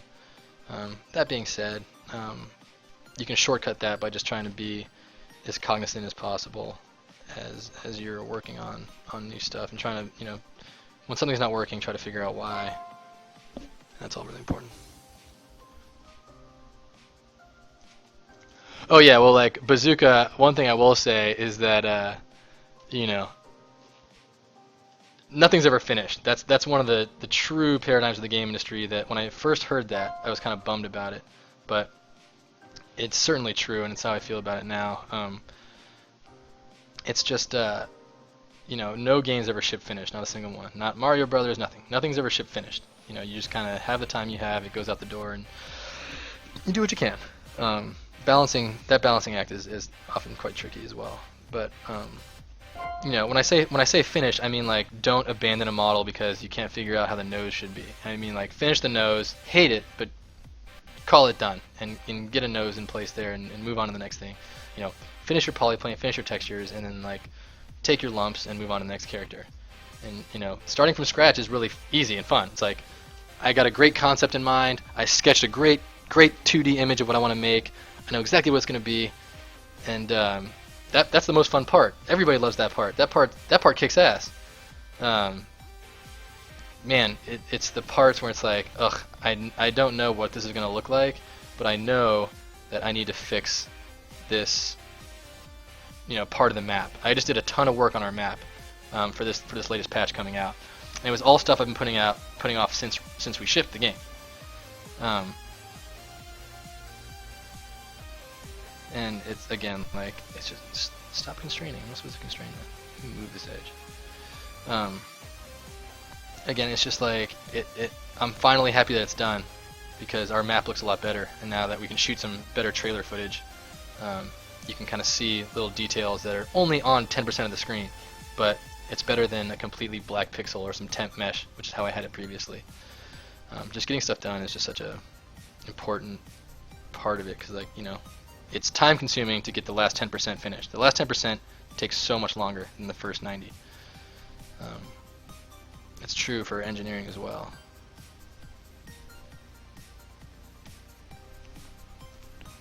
The new gizmo is so dope, Adjit. This was probably my... Honestly, I think I talked about this when we first when ZBrush first came out with R8. I did a little guide. Actually, I don't think I ever shared that anywhere.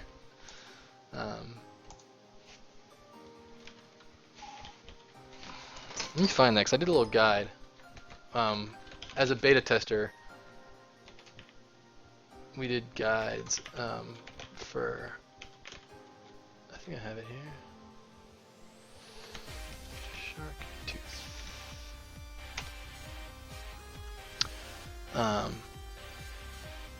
No, that's not it.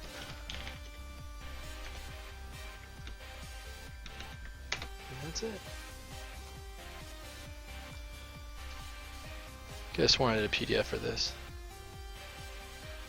Anyway, I did a hard surface knife for our beta test, but I think I mentioned in this tutorial, I mentioned that like my favorite thing of R8, of all the cool stuff, of which there's like, oh my god, so much cool stuff, but of all the cool stuff that came out in R8, my favorite thing is the new gizmo and these deformation tools.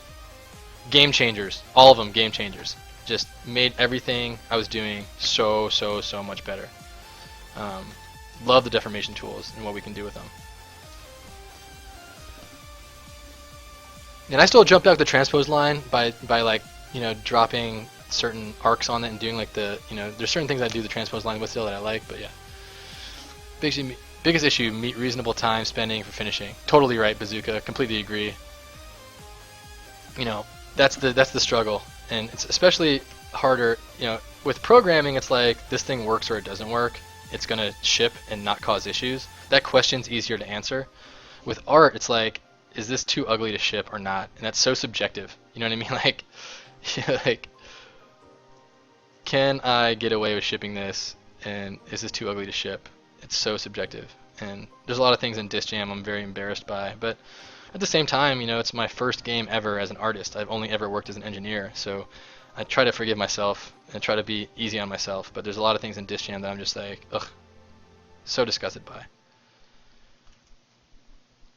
Okay, speaking of which, I think I'm okay with this bracer finally. I think I'm going to change the material though, as well as the material. I think all of this is not a good plastic.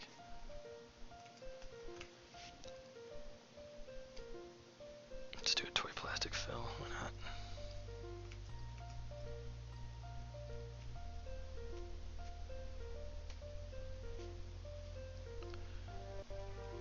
I'm just gonna make these all plastic. I don't like that topology highlighting effect of that current shader. I think that one is plastic, but I want this to be a different material, I decided.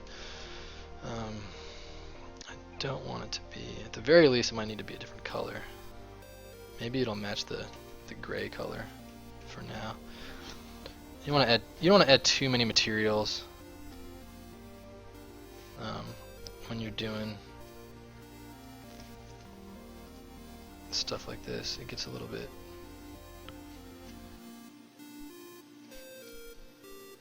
Gray's not good.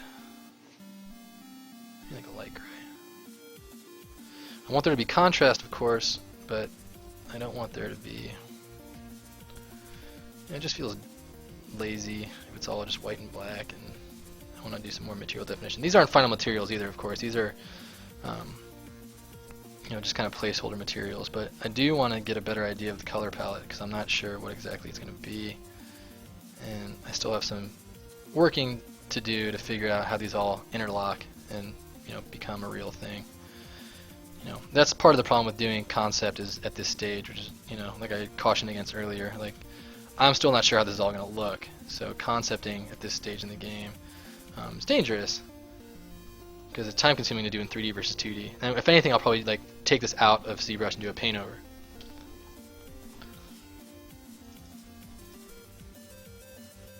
Yeah, and once you get something done, Pred, totally right. Like it gives you motivation to start doing more. Like when I finished the map, I immediately started like booting up 2 or 3 more maps, and I was like, okay, like this is how I'm gonna do this one. It's gonna be this much faster. Especially given how well the modular stuff went. Like when I came back in and gave a whole treatment to the map and changed everything to modular, I learned a lot of lessons. I took a lot of lumps. I found out things that suck in Maya for using 2x1 textures or things that are crappy in my import pipeline when I want to do trim sheets that work a certain way. I learned a lot of lessons, but now it's like next map's going to go so much faster, and I'm excited about the next map because it's just going to rip.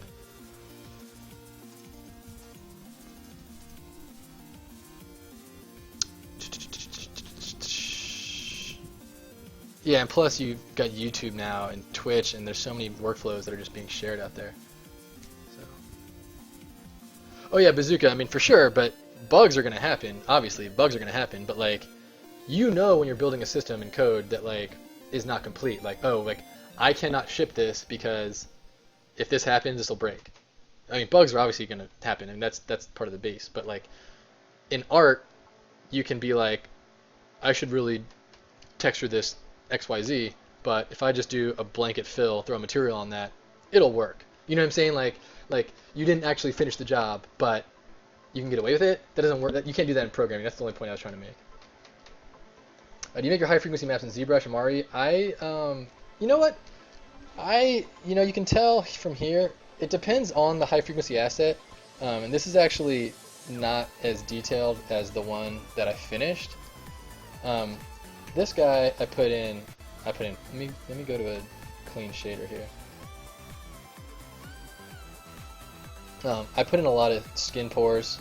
I put in pock marks, put in scars, wrinkles.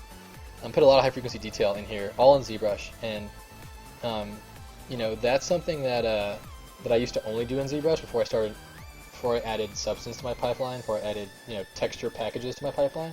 I would do it all in ZBrush and bake out, and that would be that. Now I'm doing more and more of that stuff in Substance Painter or external packages because this stuff is always going to show up better when you have the model has high frequency detail that can bake out. It's always going to look better. So I still tend to do that when it's skin, when it's things that are like well-defined domains that I know I want to have certain kind of detail for. But I'm finding more and more, especially in environments, that I will go into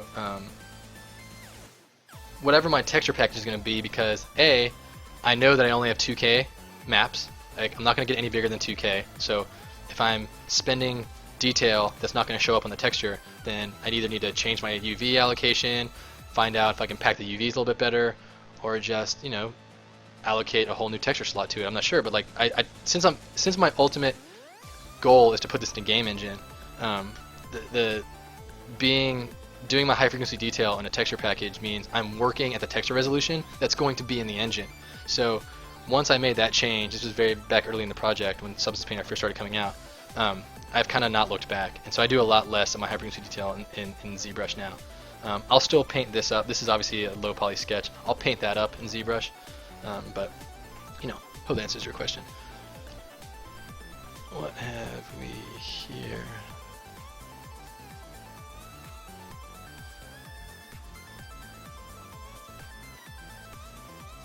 Okay.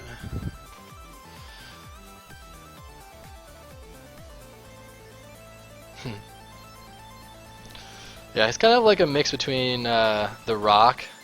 I was actually thinking about like Xavier Woods meets Mr. T is kind of what I think this guy is kind of inspired by.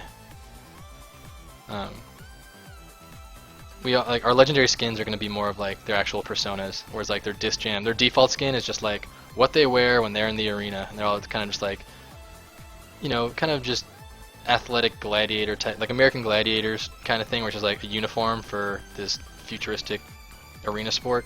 That's kind of what all the characters' skins are currently, and then these legendary skins we're going to add are more like what's their personality outside the arena. And this guy's like this sort of glam wrestler, you know, tough guy wearing all leather, kind of like Booker T, Mr.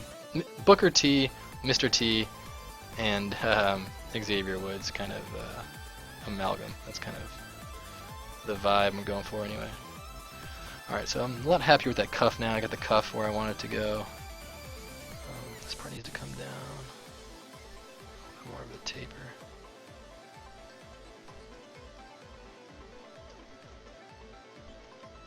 This part can come up.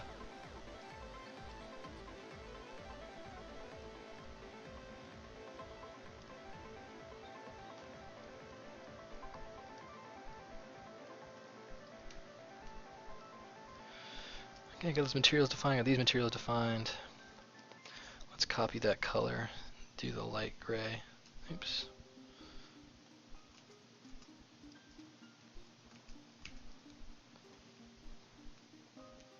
Oops, not mRGB, just RGB.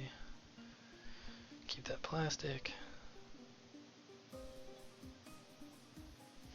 And then what we'll end up doing probably with this hard surface thing is just adding some like strappiness to it, or adding some just like some interlocking parts. Having a good hard poly, having a good low poly hard surface means I can subdivide it, turn it into a big piece of clay with nice creased edges, and from there I can really start like laying down some sculpts of what I think the interlocking bits should be and how that all shall. Whether that, I mean, maybe that's a cloth strap rather than being like a hard surface bracket that it kind of is now. Maybe it becomes like a cloth strap or something.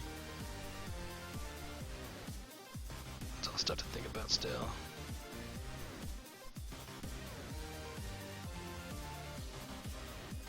You know, it's a little mundane. It's just like two straps, and it's all very cylindrical and kind of boring. But you know, it's kind of nice to have some detail without getting too over the top with it. No problem, Down Dog. Hopefully, some of this stuff can be helpful to people. I try to just share as much as I can. I kind of just ramble on. And do my best to be relevant, I hope. So I'm pretty happy with that design. I think it works on the knee okay.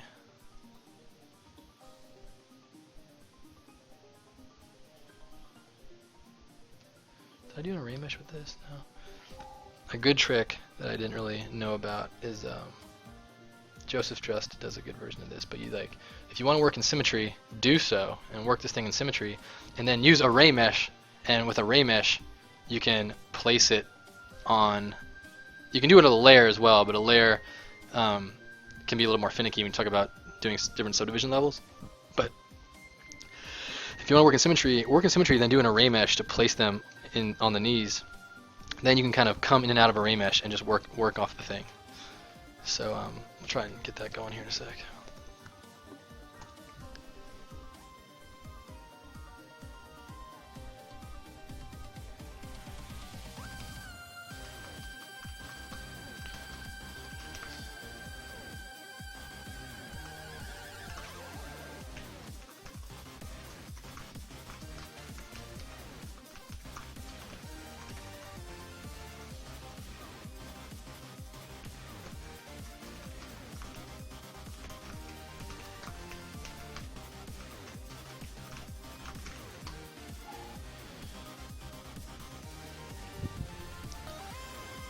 As a traditional sculptor going digital, oh that's interesting. I worked in Sculpey, I never heard of that.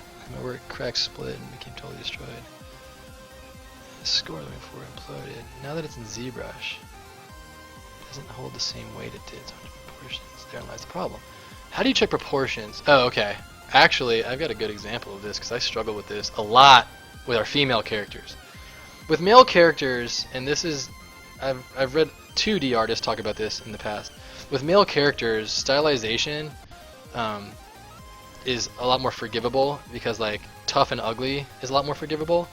But when you're trying to make a stylized, beautiful woman, you know, you miss those eyes by a fraction of a centimeter, and it's like they look cross-eyed and weird. Proportions are a good thing too. Like, I'll sit here and obsess over proportions, get the head models just right, and sure enough, like I'll show it to somebody else, and like, her head's way too big. This looks stupid, and it's so difficult, you know, to nail that stuff down. And one of our characters recently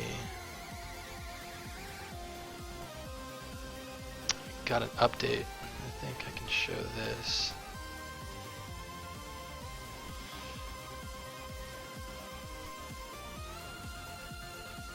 For proportions, I do this. I take the head as I know I want it to be, and like, you know, this stuff's all in between iterations here. But and then I do the head measurements the way you would do on a 2D drawing, and I try to make sure that like the proportions to the belly button and crotch area are all sane, and I just try to just prove that all this stuff is accurate. And you know, I've changed a lot of it because it was wrong, and there's still things about her that are like, even though it's subtle, her shoulders are a little bit too far back. And with, you know, comic book stylized girls, their shoulders are back behind their head, and it looks fine in a comic book. But trying to play with stylization in 3D space, and you start finding some of the problems you talk about, which is like, oh man, like this looked fine from these 3-4 angles, but now I look at it from this top angle and like the whole thing's busted. I brought in another character whose proportions read a lot cleaner, even though their heads are pretty similar in size. You know, they're just very different characters in terms of build, right? And this one just read a lot more feminine than the other one did. So I'll just try to bring them in side by side, throw on some transparency, see where they break down, you know, and just like where are the anchor points, and you know, like where do like the shoulders fall relative to the butt and the hips. And you know, we wanted this one to be a little bit more bottom heavy and like leg strong because she's the fastest character. This one was supposed to be, you know, upper body sort of broad shouldered, but like that part of the shoulders there is a huge problem. And it looks okay in this T-pose because when you're in a T-pose, that wing of your back, those muscles extrude out and they extend to reach your arm and hold your arm up. But when you model that way, it becomes really difficult to bring the arms down and get to a more natural pose. So some of my tricks for checking proportion are just like finding reference meshes that I know fit the design I'm going for, bringing those in. You know, I've played with this head scale probably 20 times, where it's like, I can't tell you how much a tiny edit to her damn head, you know, just changes everything. You know, you'd think it'd be so subtle. Like if I go that much bigger, that's again like 1.0347, it will completely change everything. Like it's bizarre how little that change matters. And so, you know, it's hard to find things that work. When you do find things that work, just commit to them and set them as references, and set them as like, this proportion needs to work because I know that this works. And especially when you're talking about games, this is obviously all for a game engine. When you're doing things for a game, like here's the thing about Stan, his hands are comically oversized. Like his hands are much bigger than his head even. You know, that's actually because I made his hands bigger, because his other hands look so minute compared to the rest of his body. So this is all things that like, it just, you make the slightest change and it makes such a world of difference that you know, if I was gonna tweak this today, I'd probably grab that, oops, and center it on the mesh, change my pivot to point off the mesh, slide it in there a little bit, if I just took that little area right there, rotated to face sort of roughly where the bone is, you know, just like scale that down that much. That's a lot more realistic for how human hands are. But like, look how dumb that looks. Like, that's probably even, like, based on its proportion, that's too big. But it just looks so small and dumb. And he's a totally exaggerated character. And again, like, that's not even a 10% change. That's probably like a 5% change. But 5% smaller hands, when you're dealing with humanoids especially, that's something that we're looking at all times in real life. It just makes such a huge difference. Like, I've constantly blown away by how, like, that looks too big, that looks too small. Like, you know, something right around half, maybe even a little tiny bit smaller. Oops.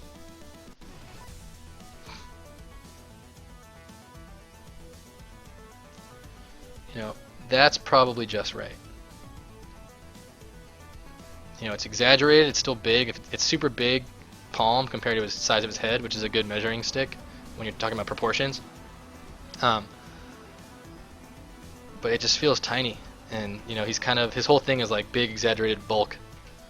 So, you know, there's a middle ground, and you know, I'm sure I'm the only person who's noticed how his hands are too big. I think, you know, that's something that we don't get knocked on.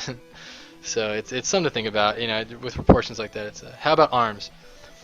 If you anchor one side and rotate, leapfrog the body to head length.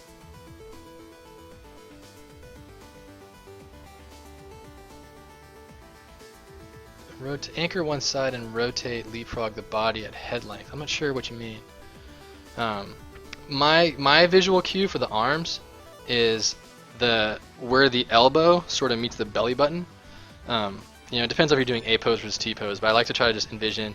There's two things I like to measure. Just is your tips of your fingers are halfway down the thigh. If I get it on camera there, the tip of your fingers halfway down the thigh, and the elbow sort of lines up like at your belly button.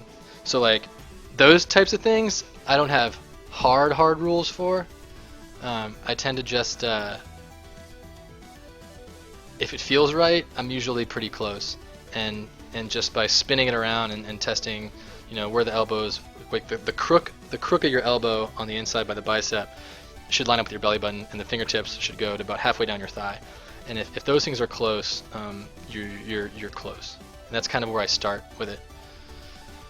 Again, though, like I've had characters whose tips go to like down here, and like it's only that much more distance, but it just looks so. Their arms are too long, it looks stupid. You know, the ways in which those things can start spiraling out of control are numerous. If we get anchor, was I talking about the transpose tool? You can do something with the transpose tool where you take. So this is the gizmo, obviously.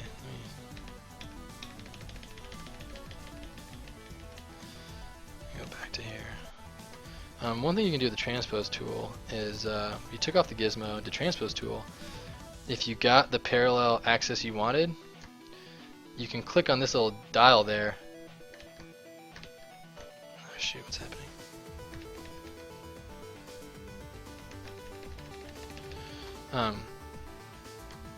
Sorry, let me draw this out again. And then you could, there's a way to like rotate your camera about that dot. There it is. This isn't actually doing any transformation. If I hold Alt and hit that, Jesus, I'm having trouble here. Control and I hit that, it'll straighten it out. So you see how like all I did was draw the transpose line down the shape of the arm there, and then when I hit Alt, sorry, hit Control and click that white circle, it makes it parallel to the screen. And again, I'm not sure if that's what you're after, but you can start measuring with that, and it hasn't actually rotated the mesh. It's only oriented your camera to sort of respect that. Control Shift click doesn't do anything on it. Shift Alt click, just I'm not sure what that did, but so yeah, it's something to think about. Hopefully, maybe that's helpful. I've used that in the past to like line stuff up and measure.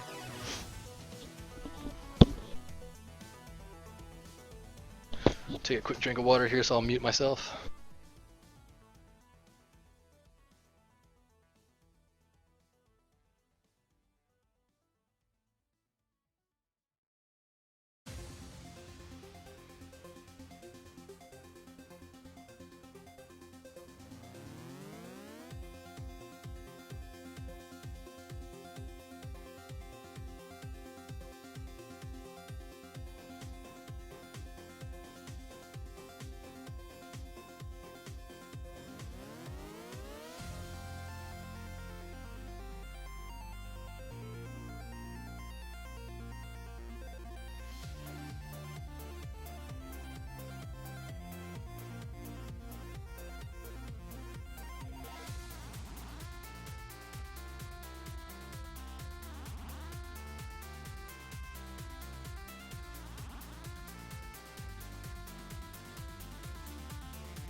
I lost my Twitch window. Here it is. Twitch, OBS, ZBrush. All right.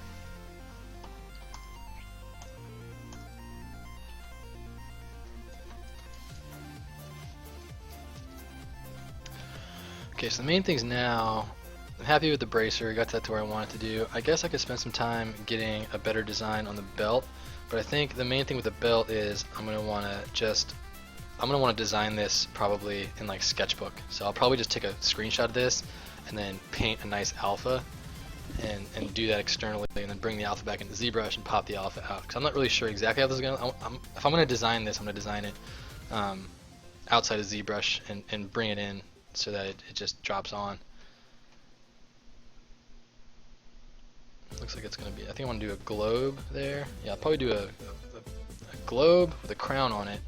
A lot of accoutrement on the side there, and just ornamenture. Some frisbees on the plates on the side. And I'll buckle that thing up in the back. That's probably the thing I want to do there. I remember these studs all got ruined, so let's fix the studs. That's a good thing to work on here. I even gave myself a little note to replace them. Okay. I believe these are just snap studs from the clothing brush. Yeah, looks right. It looks like the zipper wouldn't connect right. Which zipper? Oh yeah, it's left-handed, huh? Looks like you're right on that.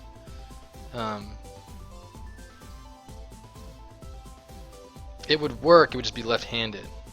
Because I believe that's correct, but correct me if I'm wrong. It's definitely on the wrong side, so good eye on that, I didn't notice that. But I think it would still function, which again is not hugely important because it's just like a random prop, but you know, these are the kind of things I obsess over, and you want them to be correct. Yeah, I think this part slots into that part, and it would work, it's just on the wrong side. The teeth would need to be the other direction. That's interesting because this is just a brush. Oh, whoops, what have I done? Like, I didn't actually... Yeah, I think you're right about that. This wouldn't work because those teeth are on the wrong side. That's funny to me because... Oh, I wonder if this means the zipper should be at the top. That doesn't make any sense because if that zipper was at the top, then it wouldn't be facing this way. Yeah, but if I mirrored it, I don't think... Let's just try it while we're here. It's still the same. Like it'll mirror the parts that's busted, right? Like the thing that's busted is that the open end of it. It needs to zip. Like this thing needs to be. Jesus, stop doing it. Let me see if I can. Are these all different poly groups? They are, aren't they? Of course they are. So like, let me turn off that. Let me get this so I can at least see it. Like, for this to work, I think you're right. This would need to be on that side, so at least it was like, you know, well, no, that wouldn't work either. It's gotta be rotated. It's gotta be this way, because like the part that feeds into the zipper needs to have the teeth on the inside. Yeah, no, but I thought there were different poly groups because the shader, it had a metal shader on it, so it looked like there was different poly groups. Because I oftentimes will split poly groups by edges for creasing purposes, but looks like I didn't need to do that for here. That's funny too because actually this isn't a brush that I made. I didn't make this brush. I pulled this brush out of the ZBrush. There's like it comes with ZBrush. I believe I used the metal one. Or did I use the plastic? I think I used metal. And inside here you have the open zipper. This is the brush that I used. This came with ZBrush. And it's funny because I think you're right. I think that that's just wrong, right? Am I incorrect or is this wrong? Because I don't think that zipper works, unless I'm mistaken. That's a busted zipper. Go up with it. If you go up, that seems like it would work, but the zipper's going the wrong way now. Yeah. Well, that's a good eye, and I'm kind of annoyed by that. I wonder if this one's the same problem. Looks like this is the same problem. It's got like the studded parts facing itself. I'm so surprised that this has not been like... This is like this brush ships with ZBrush. There's two of them. I wonder if the plastic one has the same problem. Same problem. Wait, no. This is correct. The plastic one is correct. Because yeah, like those teeth would be zipped to the other side. That's the metal one that has the parts are reversed. That's pretty funny. Well, I definitely want the harder edge look. I like the metal buckle there. You know, I think ultimately what I'll end up doing is just not caring, because you're never this close to the model in our game. Like, I think this is the closest you ever get to the model in our game is like, I think is like maybe like that much screen real estate. So it'll be our little secret, but good eye. Thanks for the catch, guys. And I'll probably end up building a different version of this brush, because that's gonna annoy me. Good eye, though. Appreciate that. What I was proposing is checking a figure in pose. So if I'm checking top shoulder to elbow, I anchor the transpose tool at the shoulder and stop at the elbow. Oh, you can do that. Oh, and then lock the length. I can rotate the unanchored side to my hip. Yes, you can do that. No. I get what you're trying to say, and this is tricky to do. Well, I think the thing to do there, we can tool around this out of curiosity here. Let me duplicate this off so I can get a little bit destructive and not care if it break it. One thing to be annoyed by is that these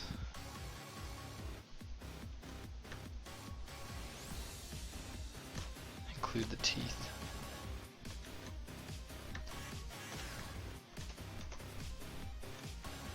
So let's make that one polygroup. Let's make that one polygroup. So we'll start there. Now I want the zipper to be on the other side anyway, only because it's like, if I'm zipping up my jacket, the zipper's on my right usually. So it's not totally dead on, but it's there.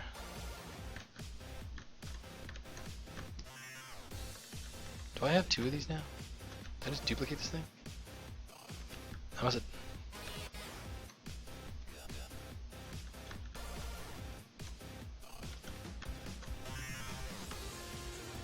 Seems as though I've got two zippers on this subtool. Alright, let me start over. Delete that subtool, go back to this one. Unless I have actually... There might be a second one of these underneath it.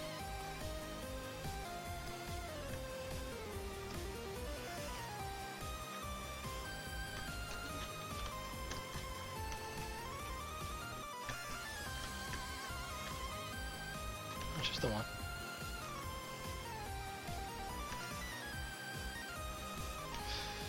Man, I'm losing my mind here. Yeah, just do buttons. Enough of this zipper nonsense. I actually this is purely out of curiosity, so I mean, like, just bear with me, guys, because I might as well just, like, you know, don't cost nothing. Let me just see if I can sort this thing out here.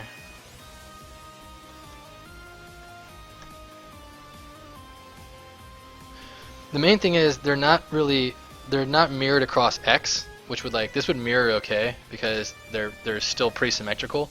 I haven't gone in and like adjusted them all that much, but they would need to mirror actually in the Z-axis, and I would need to refit it again, because the problem isn't that, like, if I mirror it in X and then slide it back over,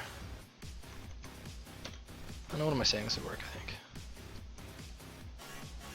That has a mirror and then like replace them, which is actually not that tough of a task, because this curve itself is not super high poly. I can just, you know, hand place them if I wanted to get real correct with it.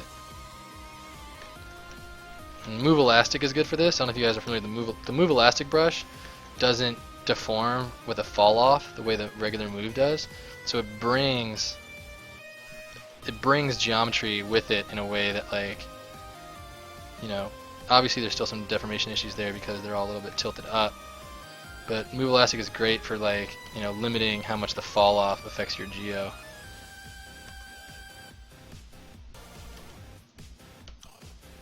And I think honestly the fastest way to solve this problem and be the most correct and like see how those are all kind of tilted up because of my move operation, I think the fastest way to do it would be to split the mesh apart into its components and then build another curve brush and just do a curve, do the ZBrush, the zipper curve brush from scratch.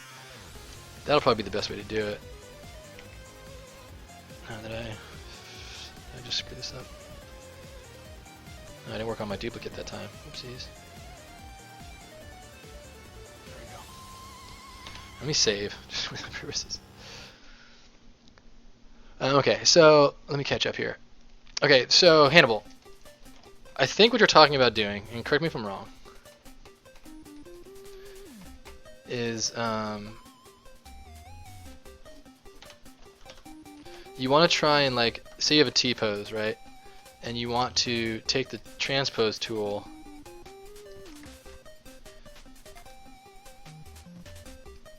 let me just create subdivisions here and like only affect, and you want to like rotate it down and like lock it so that you can see if it's deforming the right way. So like if you hold control with the transpose tool, you can draw out the line that it affects. And then I'll just come in here and clean it up a little bit and make sure I'm painting away, masking the areas I don't want it to affect. I'll probably blur that a little bit so it's just not as direct. And tighten up the bicep because I know I want it to affect the bicep. Now, with that as it is here,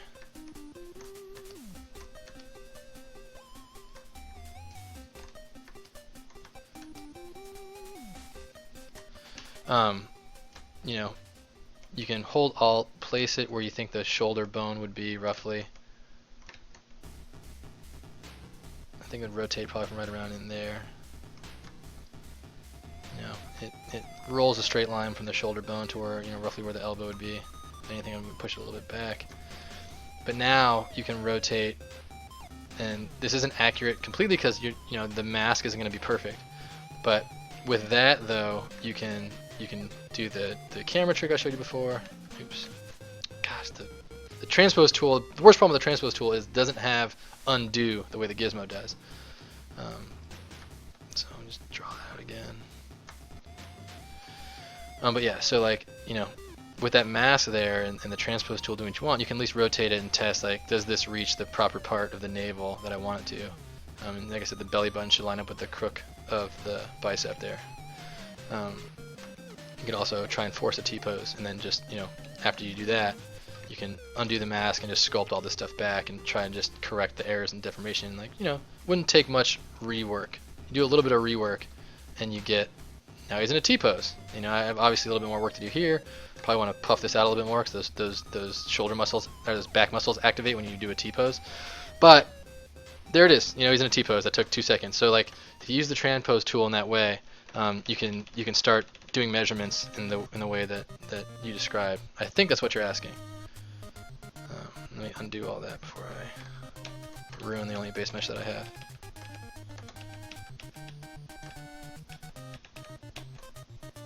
Okay. Save again.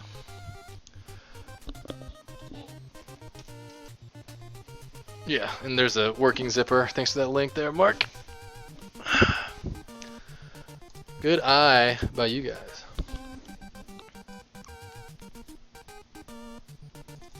Do you use mesh split or mesh separate? Could you scale mirror with transpose or something? No, the only scale operations you can do with the transpose line are, well, you can do scale mirroring from a custom pivot. You know, like basically when you set a transpose line, or when you set the gizmo or the transpose line, you can basically be creative about where you think, you your pivots should be. The best thing about the gizmo is that you have undo, so if I change that, I can save my undo state, which is a miracle. But yeah, like I said, I think the fastest thing to do and the best thing to do to fix that zipper, if I'd care to fix it, which I'm not sure I want to yet. But honestly, that's hilarious too, because this is the other part of that zipper brush, and that's just dead wrong. I mean, that's just there's no justification for that. So yeah, it'll be a matter of taking that brush, breaking it apart, and editing it, or just using the plastic one and maybe taking the plastic teeth and using the metal zipper from it. I want to adjust that later. That's a good eye. Funny thing to catch there. All right. The real question is, do I start digging into the pockets on this leather yet? The main areas of interest I still need to flesh out are, I gotta wrap up that knee buckle. I need to finish the design on the belt. Oh yeah, I want to do the studs because these studs are wrong. This is an easy, quick thing I can just address real quick. Another default ZBrush. Snap top half. Yep. And what I'll do is I'll turn this into a curve brush from my brush menu here. I have a little hotkey for. Make it a curve mode. Probably gonna want to make some step here.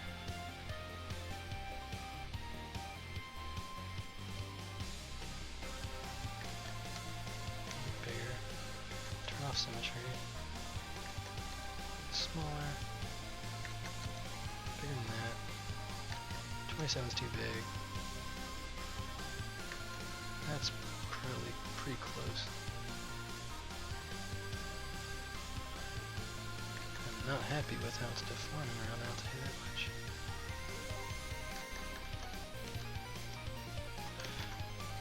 Man. Because of how they use the face normals, curved brushes sometimes have problems with low poly geometry like this, as you can see. It might be faster just to grab this bad boy. Just place it in my hand. Another thing you can do is if you hold control, it'll fasten to the size you have set.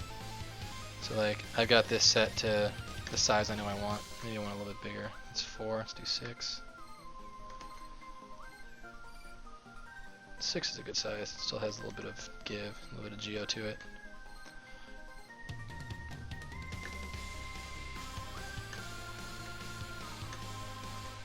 If I hold control, it'll fix that size. And then all I'm really doing is setting the normal and the facing angle, which is easy enough to do because I know that I want it to kind of be parallel down the, oops.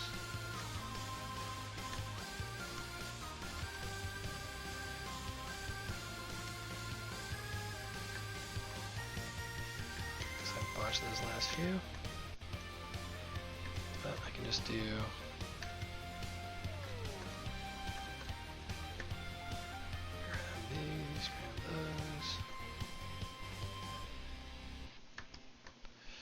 split hidden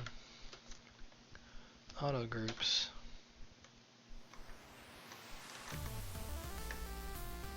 and control shift on each one.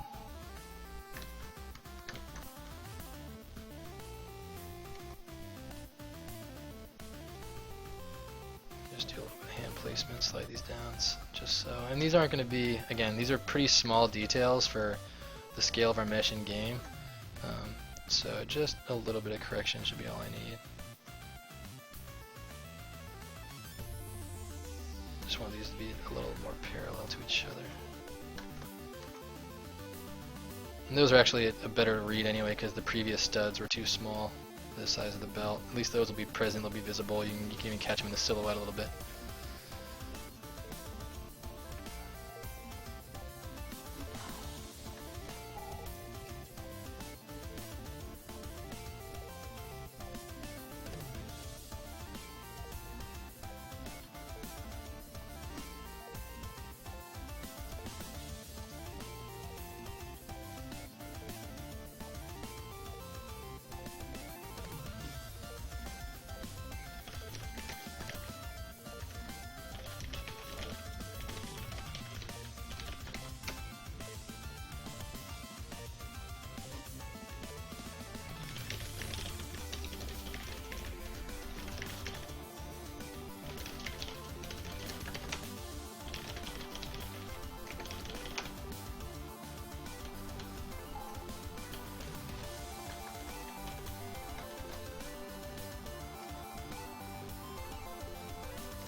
Alright, so I'm pretty happy with that knee plate, so why don't we start working on that in solo mode. Just refining this a little bit.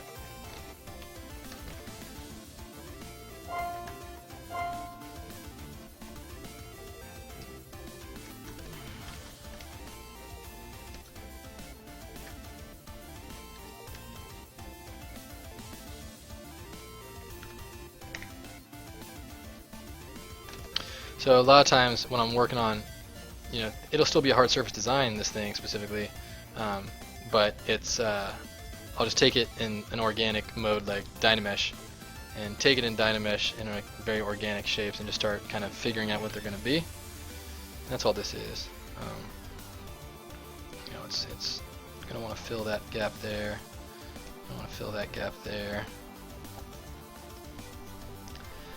And I'll end up taking this down a bunch and ironing out the shapes so that they have a nice hard surface. But then I'll come through and just do some really quick masking and extracting, and that'll enable me to just get this on their own poly groups and be a little bit cleaner with how I finally execute the low poly. So right now it's just more of a concept sketch, like what's this going to look like, how's it going to fit on his knee, what kind of little subtle details should exist on it. Stuff like this, like little grooves that have little like padding on the inside of the grooves. That's stuff that a lot of times just gets done in the texture, and this should just be, be a random little shape that fits on the knee and then be done. But for this one specifically, I wanted to just kind of design it up a little bit because I know I had like an idea in my head of this like cloth or fabric knee thing that was wrapped in a hard shell. I think I actually saw something like this on a wrestler, and I was like, that's a cool looking little design. I like looking at, you look at like the Under Armour wrestling gear, and they have like, because there's an element of like showiness to it, like because you have, what's the word? You have like, other than like a football pads which go underneath the jerseys, you have like wrestling stuff from people like Under Armour and like manufacturers of that size. They put a lot of flair into the designs. They do custom designs for the wrestlers that fit their whole motif. So that's kind of what I was getting at with this. Like I wanted it to be, have a little bit of, not personality, but at least like, detail that isn't necessarily functional, I guess is what I'm looking for. Like just like, a little bit of style and kind of matching the boots, which have, cloth wrapped in hard plastic. This is going to be cloth wrapped in hard plastic, or leather wrapped in hard plastic. Black leather all over the character. And then, sort of like a casing to sort of support it everywhere. That's kind of just trying to stay consistent with that, and that's something that's kind of all over this piece. So first thing I did was like I just tried it out, and I tried to make this, do what I wanted it to do in the sketch. Place it on the kneecap. Plenty happy with how it worked out. Happy enough that I'm willing now to commit and start just like laying down enough final shapes that I can start moving into low poly with it.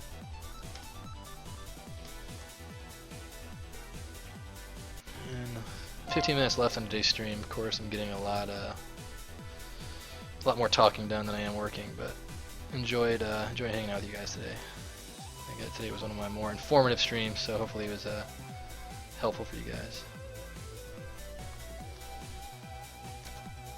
And if you guys want to see what we're working on, we just announced that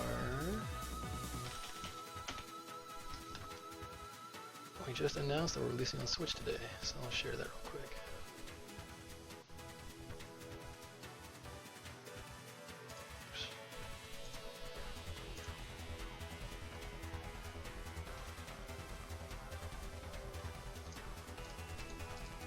Give me this tweet. Give me this tweet. Here it is. Yeah, in case anybody wants to see what I'm actually working on, where this stuff's going. Alright, Mark, nice. Thanks for hanging out. Appreciate the contributions to the chat. I'll be around next Thursday as well, so we'll try to make it more regular. I had to, like I said, because we just released on the or announced our release on the Switch today. We had a very busy few weeks leading up to this, so try to get back on my regular routine starting this week.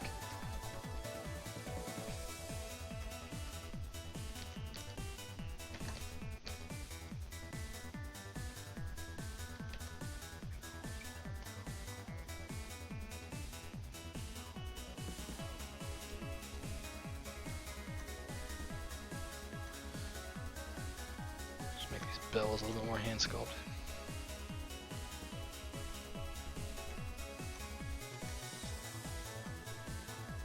Not so 90 degree.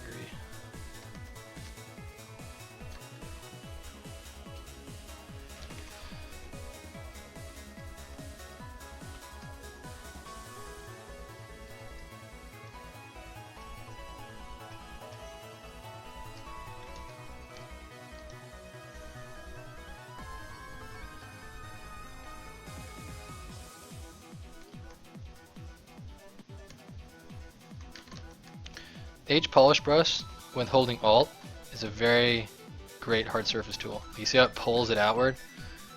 Like I basically define the edge that I wanted, and I can just hold Alt and pull it right to the corner there, and then polish it off. Very useful.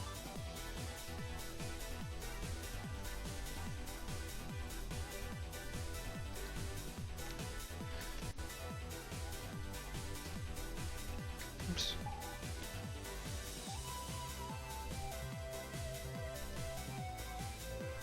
Thanks for the follow, Jaina. Appreciate that.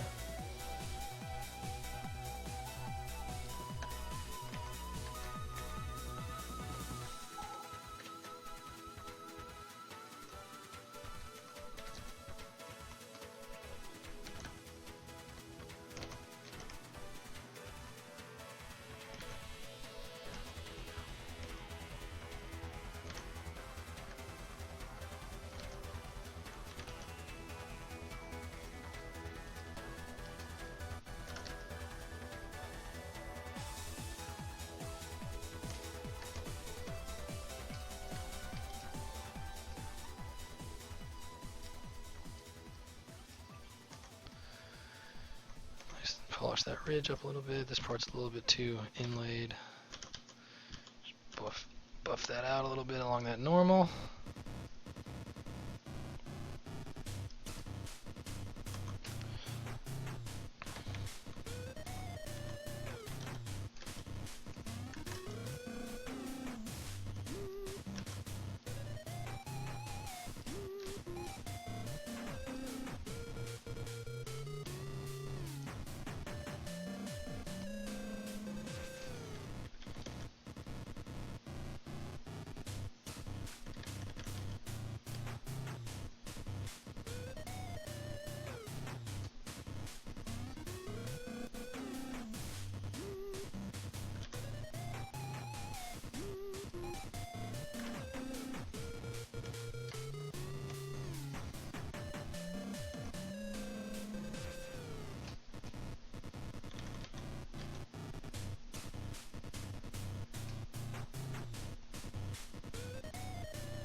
I don't want these bars here.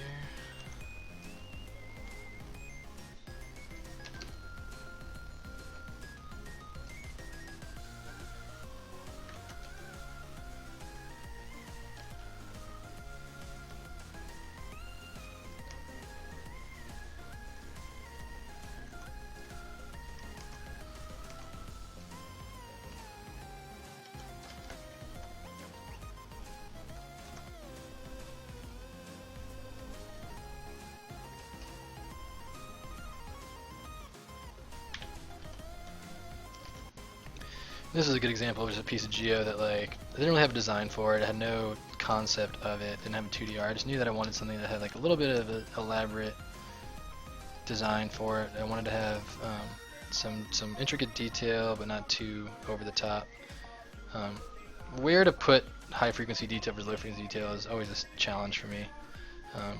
It's another one of those times that it serves you to figure out your concept before you start modeling. And the best artists all do that. I just am not one of the best at the end of the day. But you know, it it's something that I'm willing to abandon if it's not working because of how little time it took to sketch it up. I still think the most effective thing you can do is just to nail it down, see, and know whether it's in 3D or 2D. Know what you're gonna make, then start making it. I know a lot of artists who are really successful with just winging it, and Tor Frick, who I was sharing before, he's one of them. But you know, I'm not one of those artists. I just want to be. So I figure if I keep working at it, maybe I'll get better at that. Improvisational modeling, which is what I'd love to be. I would like that's like my dream is to be able to sketch in 3D the way like Michael Pavlovich does, the way that Tor Frick can do, and my favorite artist can do.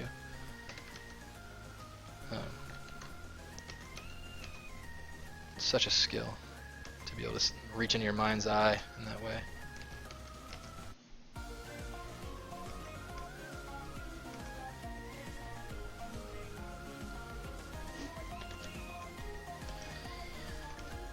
Anyway, running out of time here, so I'll start lining up a preview shot here.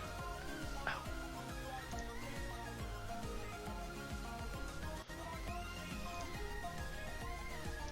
Okay, so let's turn this off.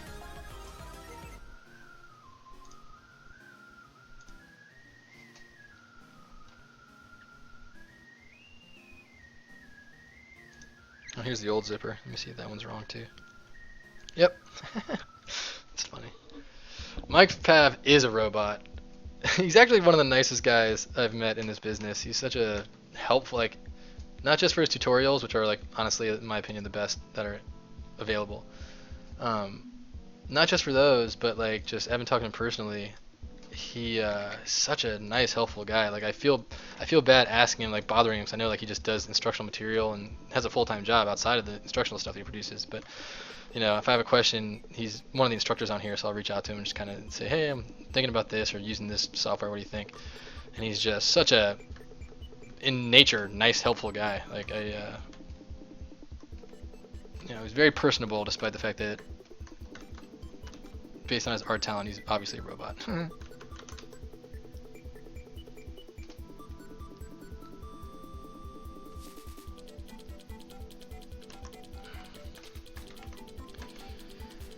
Alright, let's get some of these back to high resolution so they look better in our render. Let's make this like a dark gray plastic. Not that dark.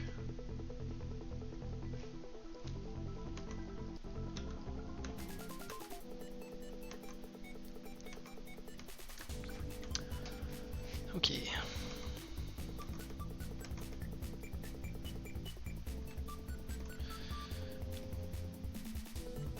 Snapshot up there.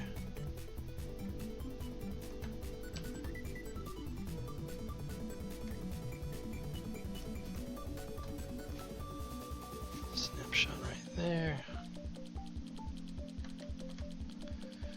Throw in perspective and do a big close-up.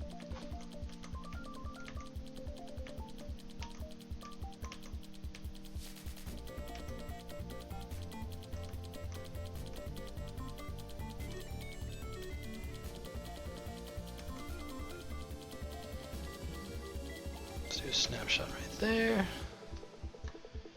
Finally, we'll do like a little headshot. No! Don't crash now! Oh, you jerk! Oh, I hope I got to save some of that stuff. Ugh, man. Just got jobbed right there, guys.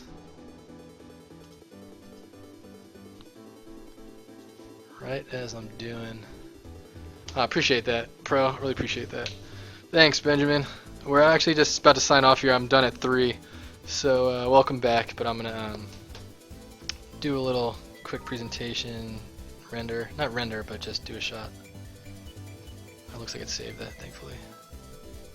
That's good. I didn't want to lose the work I had done just now on the boot there.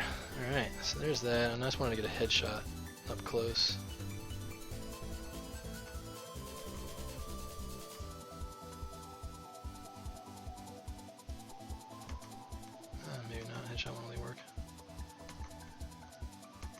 like a 3D view in perspective. That might be better looking. Kind of top down. There we go. Throw that in the corner there. I like to do a little composition for the end for the thumbnail. Yeah, thank God I got it back, Jana. Do you keep extruding to make his color loops? It depends. A lot of the clothes or extruded, I would just like for his vest, for example, I'll paint down a mask, extrude that, and then give that a little bit of weight, and then retopologize it with the ZBrush, so I don't hand topologize it, I do it automatically. I still have to do that on his trunks, and I did the same thing on his belt, and then just clean it up and get it real low poly, and then when I get the low poly I can start massaging it around and working with it.